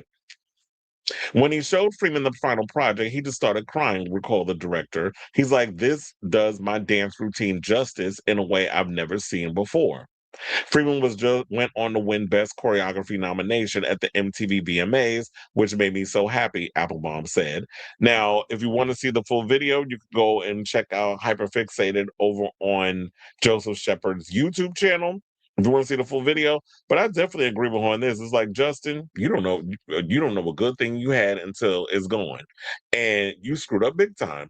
But I don't see what Britney saw in that twat in the first place. But I think it was just that they were at the time the coolest pop acts out there, and I just feel like she genuinely was in love with him. And Justin, to me, was all about the career. He was like, whatever was going to help the career become what it was, I'm going to jump on it. Between using the NSYNC as a launching pad for the solo career and getting in this relationship with Britney because we're like the big power couple in pop, playing that whole thing up. And then, of course, the temptation coming around from him hanging around black people. So he's trying to be cool. And then all the women throwing their coochies at him because he's with Britney. And that happens a lot. You get that temptation factor where they want to throw their little punani's at him because, oh, let me see if I can steer him. And we already know that man got a wandering eye. He's notorious, allegedly, for having a wandering eye and wandering hands. If you remember Miss Mamas from Raising Dion, and they was in that movie together. What was it, Parker or whatever the hell it was called? And his hands ended up on her thigh or hers on his quite a bit. And that tea came out. So I'm glad we got a little bit of this tea. Justin, you always been trash. And I think it was a story that came out not too long ago about Chris Kirkpatrick talking about an instant reunion and them trying to play it off like, oh, they're all busy, blah, blah, blah, so on and so. I wish they would just, the four of them would just go on without Justin and just bring in a guest singer or something or another, like Adam Lambert with the other, what was it, with Queen. Bring in like a guest pop star male, whatever, to come in, like a Jesse McCartney or whatever, to come in and like fill in for just like y'all don't need him. Justin playing in y'all face. Justin making it seem like y'all losing on a lot of money because you can't get Justin Timberlake to show up. Or just do the four y'all sing the hits. Y'all don't need him. And his Lyme disease or whatever it was, and his lupus, whatever the hell it was, with the L that he got. So anyway, I want to hear from y'all. What do you guys think of this story regarding Chris Applebaum spilling tea on the Britney Spears Justin Timberlake breakup and how he was able to turn lemons into lemonade during that moment of where she found out she got broken up by him via text on while making the music video. So whatever your thoughts are, let me know in the comments down below.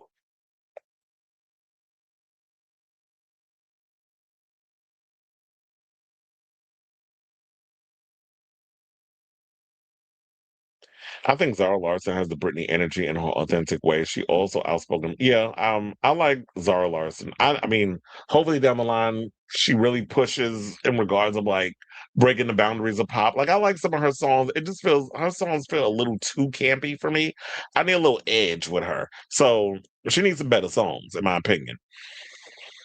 I mean, I like her earlier stuff. This recent album, it feels a little too polished. I mean, I don't know. I guess because I'm in my Slater phase, where I like my girls a little rough around the edges. So that's what I want. But I do agree. I do think that Zara has that Britney vibe going for her. Joseph Joseph Shepard is interviewing someone that's not I know, right? That was a big get. You got a director that worked on a Britney music video. It's a step up. What was outrageous in 2004, where Britney had that quickie marriage, etc., and other stuff. 2004 was when she started to rebel on her girl next door image that was forced upon her. And that's where I think people need to realize all of this was coming from.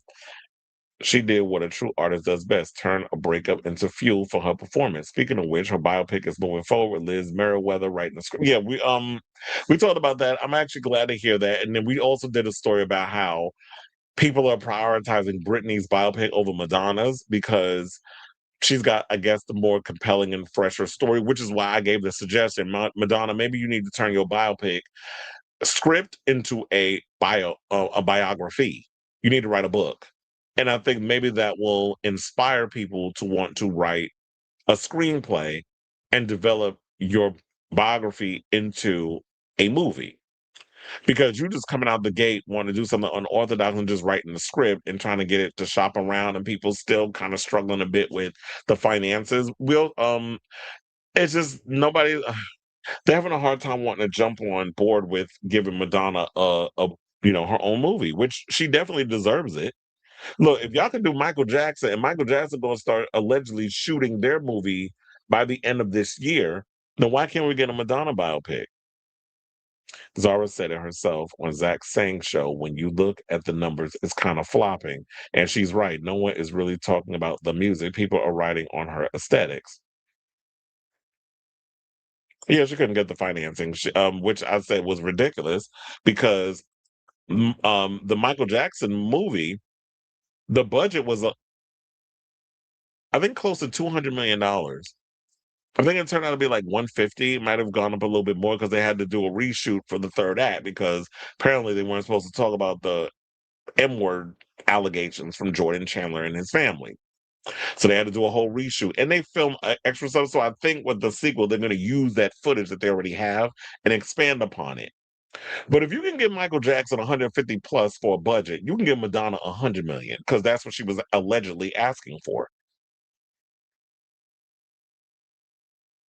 Yeah, Diana Ross didn't want no parts, which is why they had to cut Cat Graham scenes because I believe Cat Graham was playing Diana Ross.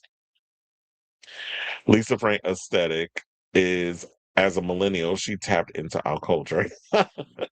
Okay, so let's get back into some more tea. And we're down to our final four topics. So before we get to our final four, child, I told you I'm gonna be fast and be late. I'm supposed to meet up with my friends in the city at 5. It's 3:30. So I'm gonna try to get through these topics as quickly as possible. But look, if I go where the energy goes in in regards to the conversations. So we down to our final four. So if you could please do me a solid, if you have not already, hit that like button, subscribe, smash the notification bell, hype the channel, do all the things to help get this messy show out in that good old rhythm, as in the algorithm. Hey, Sailor Mermaid, how you doing? So without further ado, let's get into some homosexual news. And let's talk about Andy Cohen. So there's two things I need to talk about in regards to the whole Andy Cohen thing.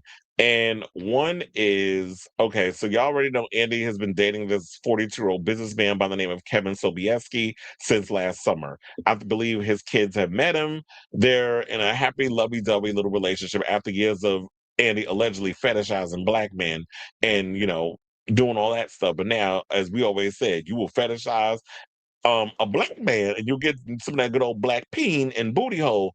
But when it's time to bring a man home to mama, you already know which race they're gonna gravitate towards.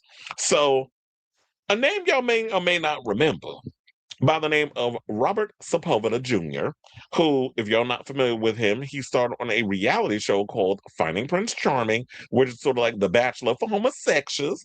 He was on that show. He decided to put Andy on blast and expose him by saying that he slid in his DMs and might be cheating on Kevin. So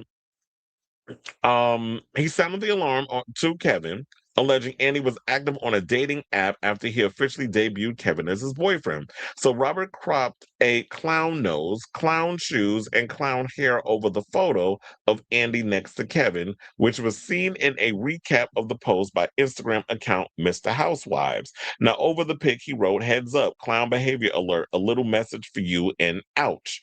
Aren't we all exhausted by people who lie, cheat, and pretend to be someone they're not?" He captioned in the post, "Trash comes in all shapes and sizes. Ladies and gentlemen, this is exactly why I'm single." No, you're single because you're an insufferable human being. And I've heard many of stories of people where you're a horrible person. So that's why you're single. You're just not you're fuckable, but you're just not relationship material. And quiet as it's kept, I heard people come do I need to go there? Um, I heard people on social media clowning him, talking about, "Girl, you out here using AI photos of yourself because the photos that we seen and how you used to look back in the day, that cannot be how you look now." So the people out here accusing you of AI in your photos. So now he attached a note he allegedly sent to Kevin, warning him about Andy's behavior that read the following. Wait, hold on. Actually, I have the post with all the tea on it. So let me show it to y'all. And we're gonna read the comments because the gay social media was coming for him in in the post, which low key I was cackling. And then I'm gonna read your ass for how you trying to go about the mess. So yeah, that's the picture with the whole clown wig and nose and other stuff. But here's what he said to Kevin: "Hey Kevin, just wanted to give you a heads up.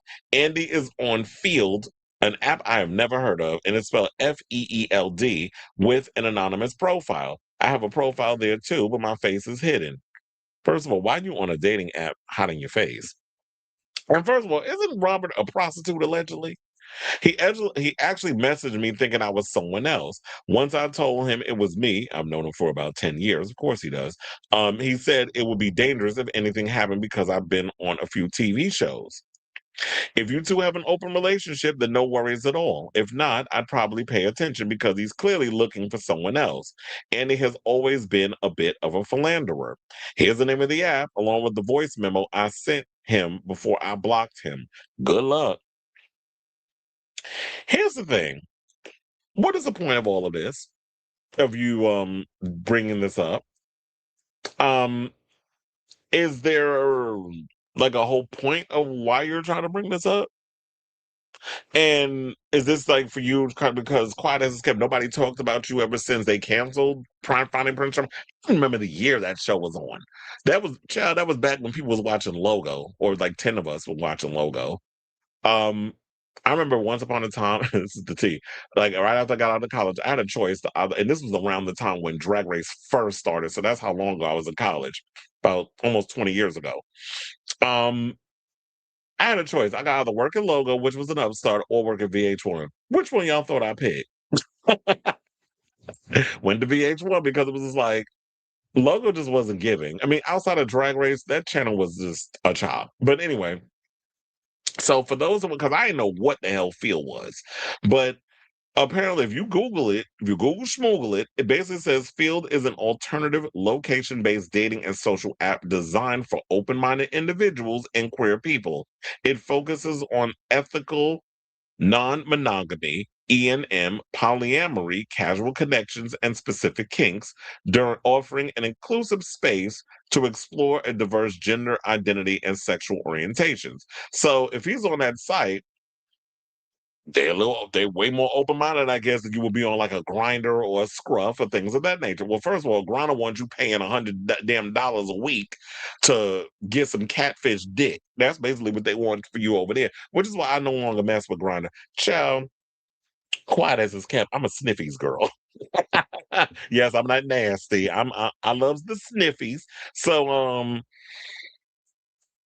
he also leaked proof of the voice matches that we already talked about, and they said Andy and Kevin haven't responded. But if you're on a site, then maybe I hope his boyfriend's aware of it. If it takes more an alternative location-based approach where they have open-minded individuals and queer people, where they have ethical non-monogamy, which is basically meaning that people who are open that have open relationships. If you're polyamorous, just somebody who wants to do a casual hookup, if you got specific kinks, is open minded. Child, I might actually check Field out.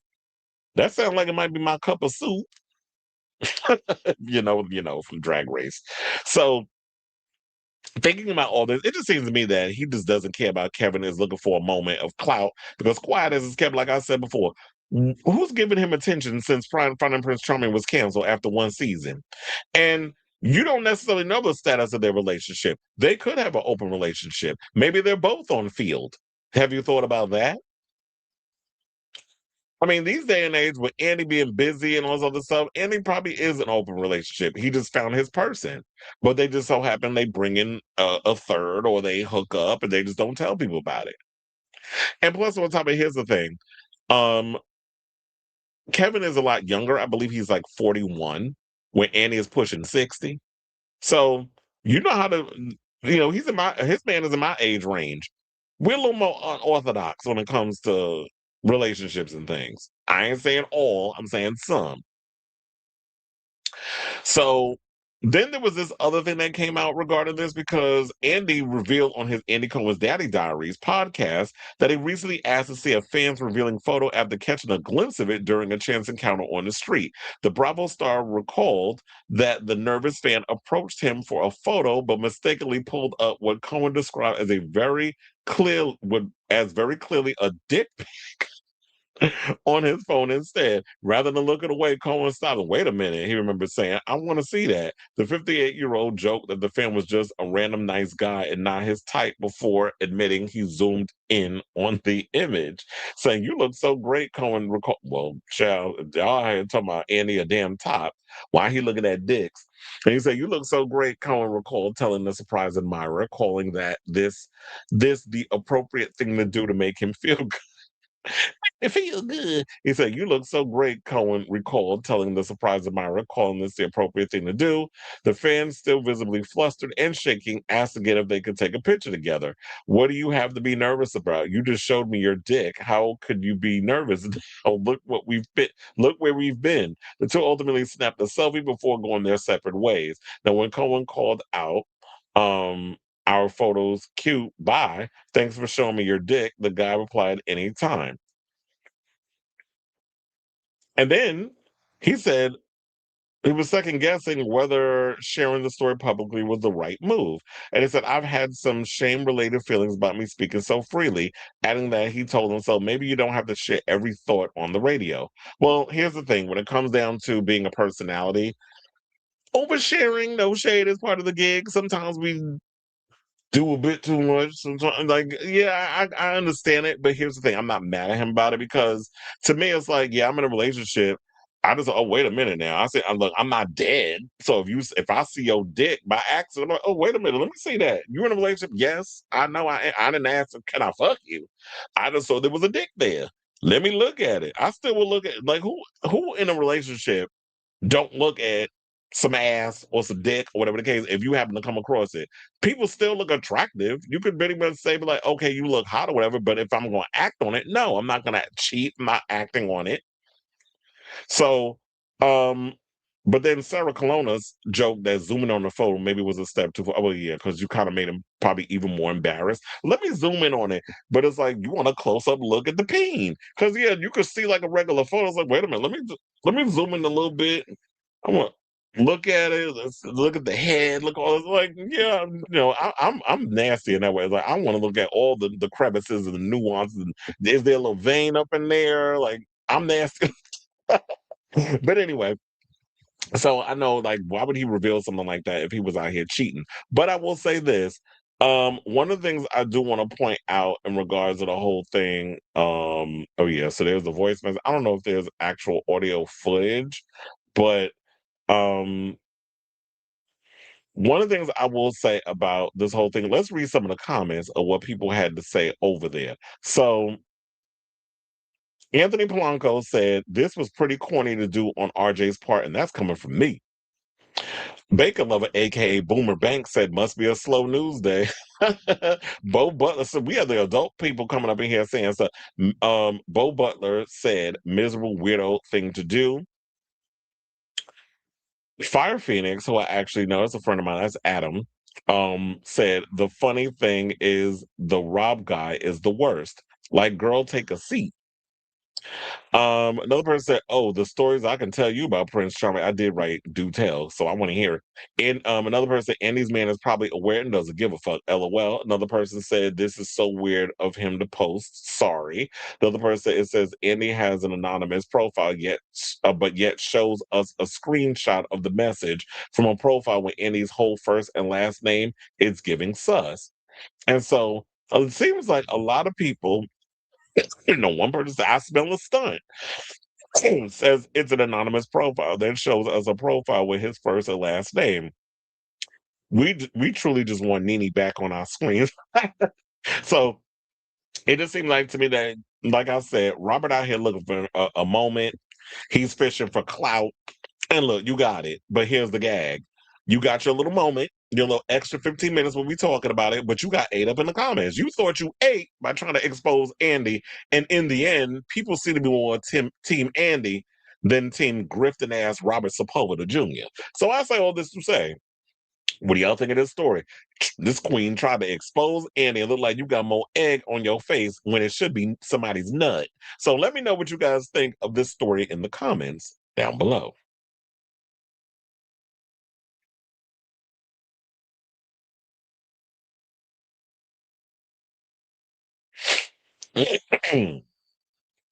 I'm not a fan of his either, but I was like, I guess I'm gonna have to come in here and defend him. Hold your tomatoes and your lettuce, but I gotta come in here and defend him. Just be in an open or polyamorous relationship if he wants it both ways. See, they probably are in an open relationship. That's what I said. You don't know the status of their relationship. Oh, that's Kesha's I didn't know. Oh, that I did not know that was her. dating app. Child, okay, I love me some Cash App. So I might look into it. They also sponsored her tour.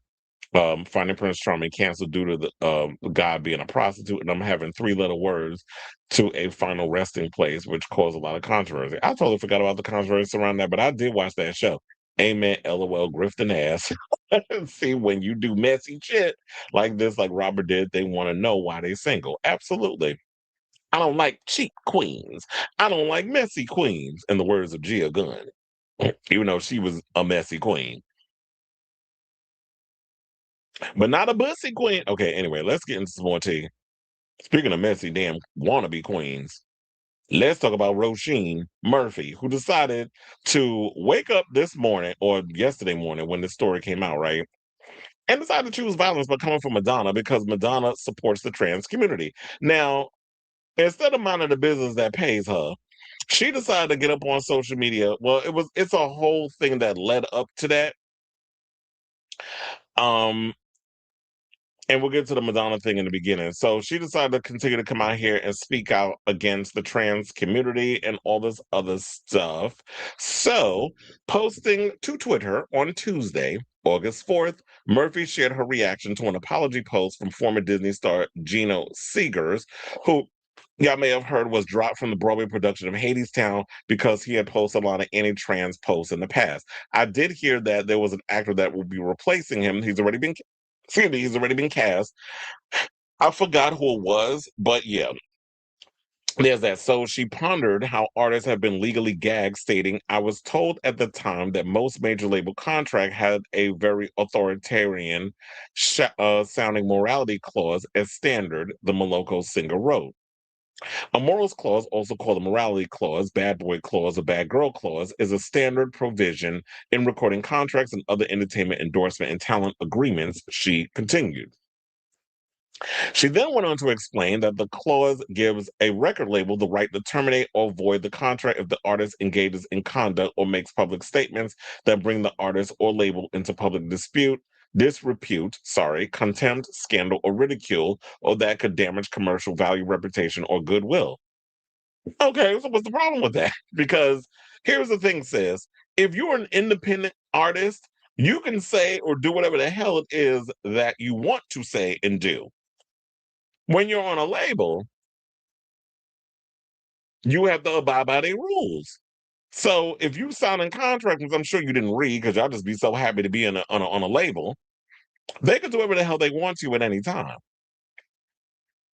So she said that the industry is pushing hard on morality clauses to be the standard for live contracts now. Now, when another Twitter user commented that they supposed that Madonna never had a morality clause, Murphy went on the iconic musical Starr, who recently topped the UK albums chart with her latest release, Confessions 2, something that Róisín hasn't been able to do because her last charting single in the UK came out in 2007. But you worrying about the Queen of Pop and the fact that she got a new album out and you trying to ride her coattail. Well, if you want to ride her Louboutins, because that's the only way you're gonna be able to afford a pair, be my guest, sis. Now perhaps she doesn't care that children who would have grown up to be gay are being medicalized and harmed before they have the maturity to know who they are. Strange that. However, some people weren't happy with Murphy's statement and called it out for criticizing one of the greatest allies in the Levitical Plus community. Get into that in a second, but here's the thing. Now I got to read this dragon-looking bitch for filth. You don't get to speak on a community you don't know anything about. You're not a part of the LGBTQ plus community. Mind the business that pays you.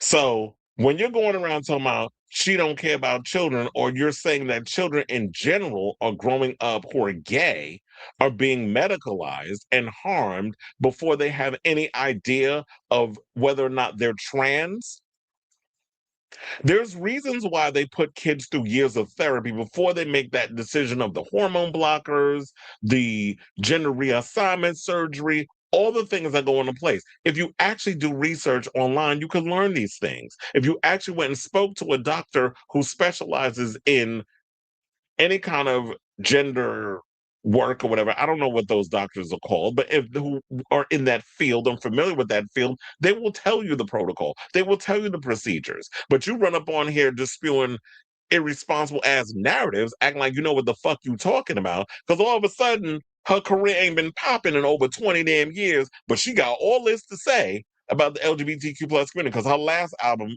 made dust on the charts, made triple fucking plastic. Nobody was listening to that. I remember, and I will admit, I listened to her last album.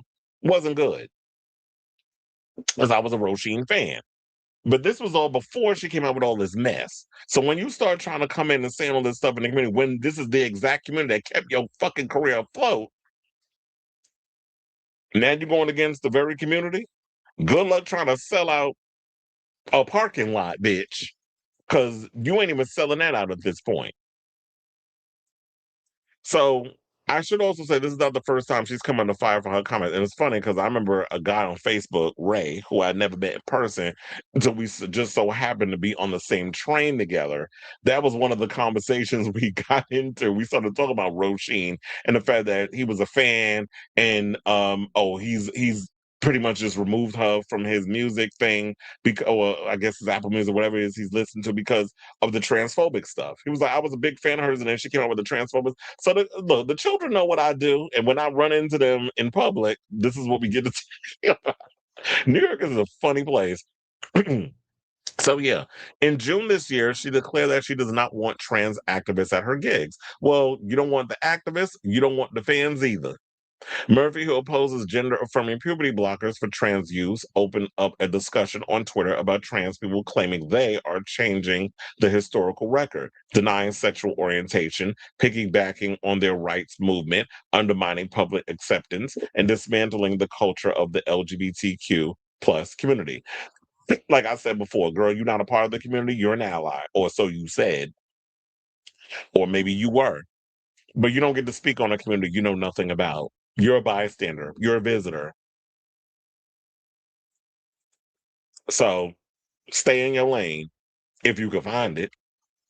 She also claimed that trans people coming out during childhood was significantly decreasing the numbers, and with that, altering the power dynamic irrevocably in the future. What power dynamic? Are you talking about power dynamic of women? Are you talking about power dynamic of men? Like, if we're going to talk about power dynamics, I think you need to be specific in what you speak of. Now, when she was criticized by another Twitter user for her comments, she wrote, I need to know my audience has my back, so my position must be clear. Nothing in between will do. It's important to claim some territory on which an artist can safely stand. I do not want trans activists aware or unaware of my stance at my concerts, and neither do my fans.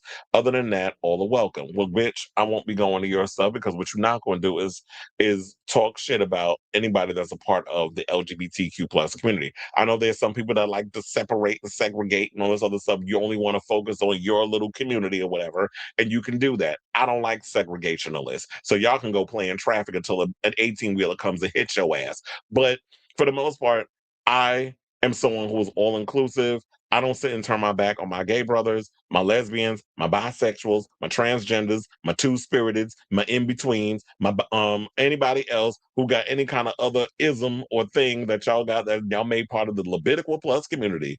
So if this is the hill she want to die on, sis, you can die on that hill with what's left of your tired ass, non-existent career. So I say all this to say, what do y'all think of this troglodyte looking bitch who hasn't had a hit in almost 20 years trying to read the trans community and having the unmitigated gall to come after Madonna, which Madonna's probably like, who? Girl, no one to know you. What you should have been out here is windmilling hard over Lady Gaga stealing some of your fashions and trying to pass it off of as her own instead of you worrying about who Madonna is out here supporting. And yes, Madonna supports the community. Madonna's always had the backs of trans people. She's worked with a lot of trans people. Arca produced tracks on her latest album, and she's worked with Arca in the past. Also, Honey Dijon, who is trans, DJs at a lot of her events, have been doing it for years. So Madonna works with artists, people who have collective and creative and are interesting ideas. She ain't got time to be around here with you bigoted ass bitches who just trying to ride her coattail for a little attention. So let me know what you guys think of this story. Put in the comments down below.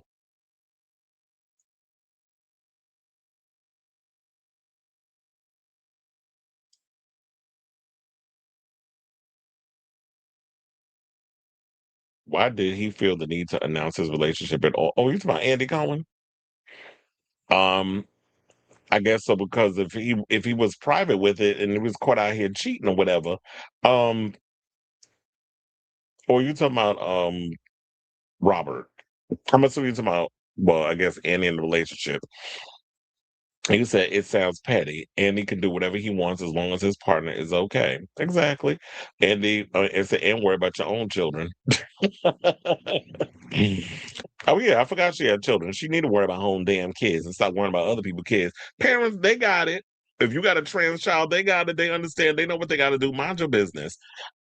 Gender affirming special. Okay, thank you. So it's because I know Onyx had his bout with whether or not they wanted to transition. We've had that conversation in this story on the show before. That was another thing too. Jazz Jennings, perfect example of you could have talked to her and found out what because I remember it was a big controversial thing when 5 years old went on Oprah and was talking about it. And then had the whole reality show, that sort of thing. I would force these people to watch I Am Jazz. She knew she was a girl like I knew I was into men since I was a young kid. Absolutely. I knew I liked penis. When I was in middle school, well, I was way young. I think I was like in the fifth grade, daring boys to take their dicks out. And they would do it too. And it's I never heard of her before. Look, funny enough, I had so many people in my comments like, who? I don't know if y'all were just being owls on purpose or they genuinely didn't know who Róisín was. But she's not a big name artist. She was someone who had like a couple of little hits back in the day, but was did like electronic music. She started in like a trip hop group, Moloko, and then went solo. But the music really wasn't doing whatever. She was more or less an underground artist. I would show any turf the statistics of trans people that unalive because they feel like a constant liability by acknowledging that identity, letting alone living proudly in their transness. Texas AG Ken Paxton forced the Texas Children's Hospital to create a place. Texas, y'all are washed. Y'all are, I feel for Texas. Y'all are cooked out there. Not good. Oh, you said so sad. Apparently, Chris can't read today. Yes, Honey Dijon. I was going to bring her up. Mm, it's me reading at the last minute. I'm ready to have a blood civil war with these MFs. Tired of these assholes say we changed the system by voting and marching. Yeah, voting and marching ain't a lot. Is a lie. The whole we shall overcome them days is long gone. We really have to like fight out here in these streets for equality or whatever it is that we need to fight for. Maloko. I used to listen to Maloko back in the day. Taint and Jack Hughes report. Oh, okay, well, that was quick. You think they broke up after that article, or they've been broken up for a while? Or you probably just did the research. I feel bad that it's so expensive that people can't move out of the fascist states. Yeah, so I do feel, unfortunately, I do. Like, I realize that I'm lucky because of where I live. Like I'm in a more progressive state, well, city, because of New York City and the boroughs. We don't acknowledge Staten Island. Staten Island, we saw them off and cast them out eons ago. Which is why I had to laugh when they were sitting there talking about, Mom, Donnie got booed in Staten Island. I'm like, who acknowledges fucking Staten Island? Boomer ass white people. That's who acknowledges that. We don't even acknowledge y'all. Y'all, we don't know her. So I do feel for the people that are more progressive that unfortunately live in red states and would like to leave, but they can't because of circumstances.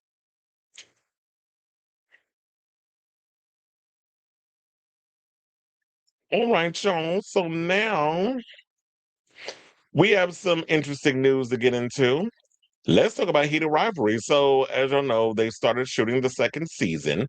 And with Heated Rivalry, we got some casting news. Now, one of my favorite homosexual actors, I love me some Justice Smith, he got a new gig.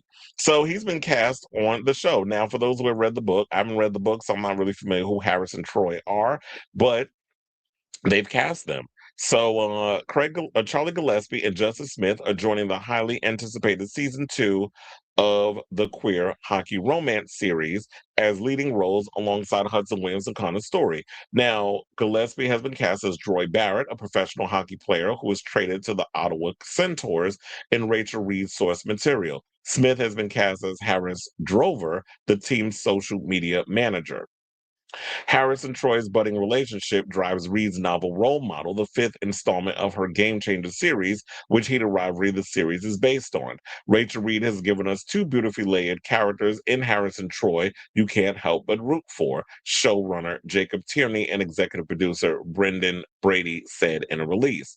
Now, quote, from the start of the casting process, we knew we were looking for actors who would create something fully special together and bring that same depth and heart to the screen. Justice and Charlie do exactly that. They immediately connected with the vulnerability and resilience at the core of these characters, bringing an instinctive understanding of who Harris and Troy are.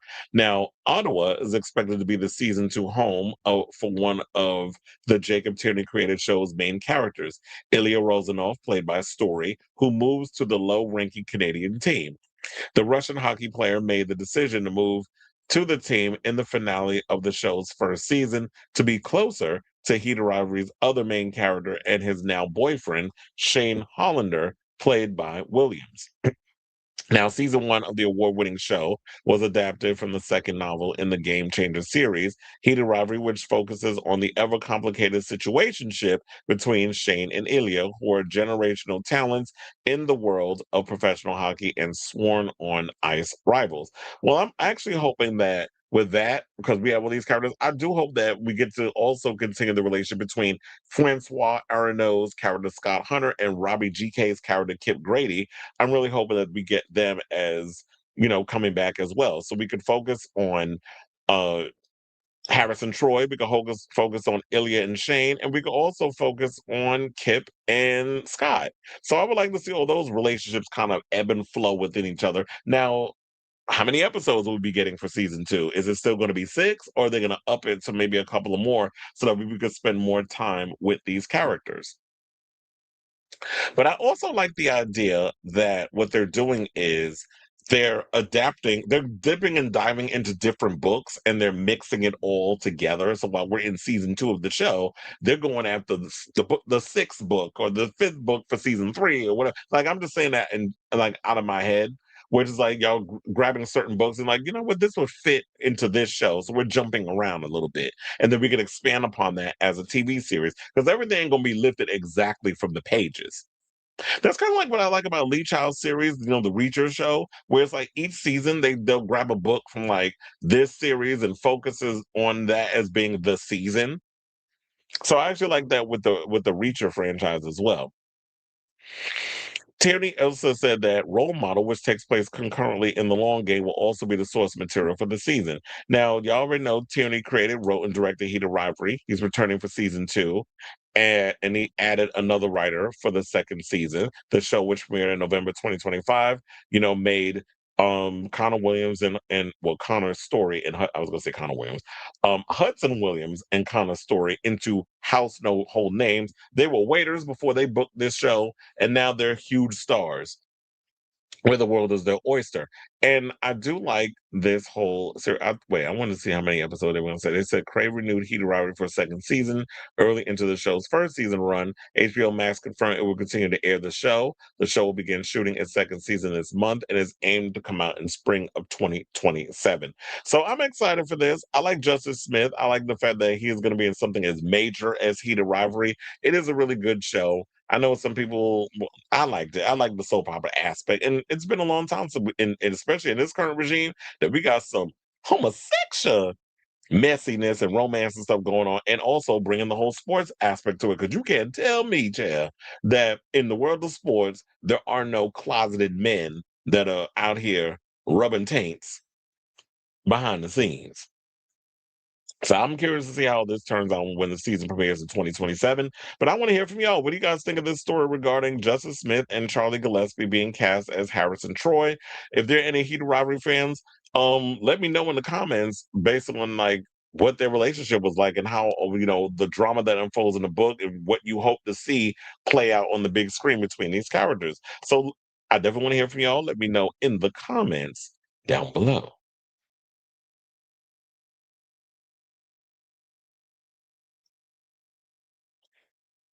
All right. You said Taint was interviewed by Ricky Cornish for Out magazine. What kind of chat? Don't get me started on. Ricky Corner. I have never known an interviewer who just laughs at every fucking thing. I'm like, everything ain't funny. Well, they always trying to push these basic white girls on the gays. Like y'all said, basic people in pop, right? Or lowest common denominator fans. Me too. Let me some Justice Smith. I mean, I even liked it. I mean, even though I don't think it was a bad movie, Dungeons and Dragons was not a bad movie. I had a good time with that. I loved him in that. I haven't seen that. What was that queer horror movie that he was in that I think was on Shutter or one of the things? I never got around to watching that. Something about the TV Glow or something. I saw the TV Glow. Is that the name of it? I never got around to seeing that.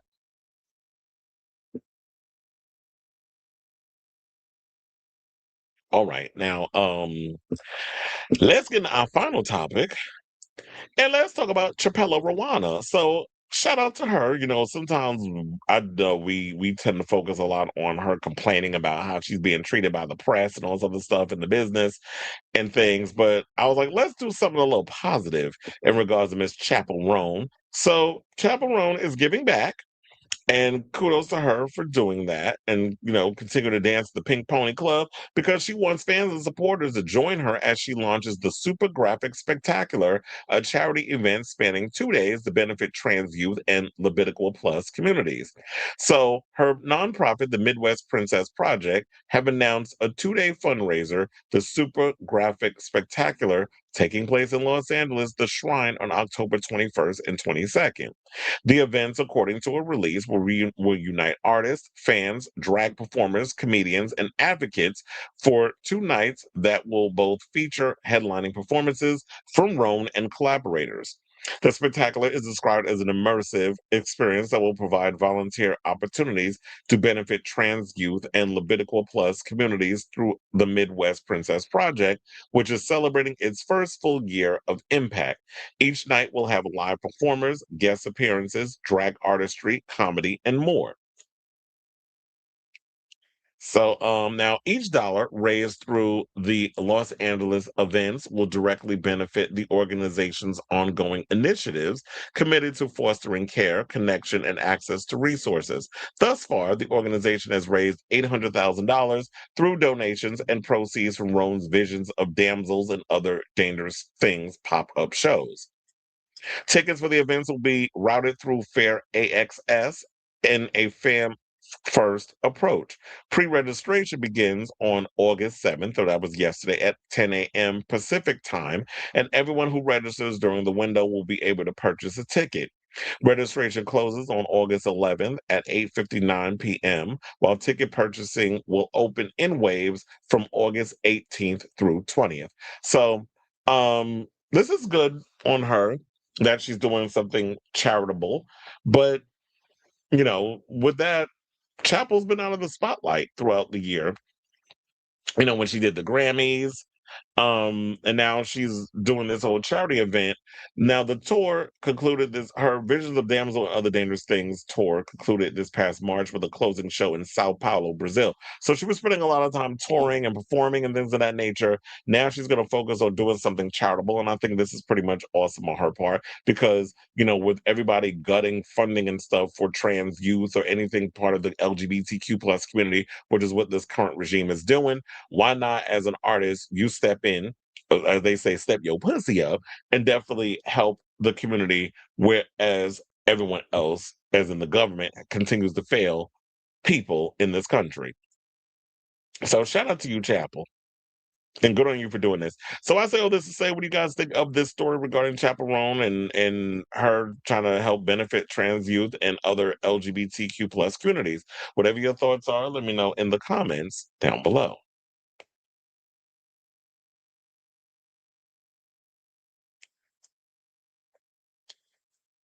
The pass, not the pass around bottom at the gay Oscars, allegedly. I watched the TV Glow has been my TBW list. What is it? To be watch list for 2 years, and I still haven't gotten around to watching it. I don't really know anything about the plot. But I know trans people resonated with it. Yeah, it's the same thing with me too. Like I saw the TV Glow. I've been meaning to get around to it. Every time I scroll through, I think it's HBO Max on one of them. Every time I scroll, I'm like, do I want to watch it? Am I in the mood? Like, there's certain films that you look at that I feel like you have to get in the mood to want to watch, and it just wasn't. I wasn't in the mood, so yeah. So there's that. And Kurt Smith said, "Love it." Hmm. All right, y'all. So you said, do people still care about Chappell? The single she dropped last year before all her recent controversy didn't make noise. Well, look, she may have to get, and maybe she'll have to. She needs that Dan Nigro effect. He can help her get some songs out there because with him working with Olivia Rodrigo, she changed up her sound a bit, and this is like the biggest album that she's got out so far. Chappell could probably use the same type of momentum. We'll see. It doesn't help that she's now perceived as yeah, with your attitude and everything. It kind of makes me hard to root for you, but I do agree with what you're saying in regards to that. But yeah, you're saying Dan Nigro, he reproduced her previous album. I'm saying she need that Dan Nigro effect. Work with him again on the next album.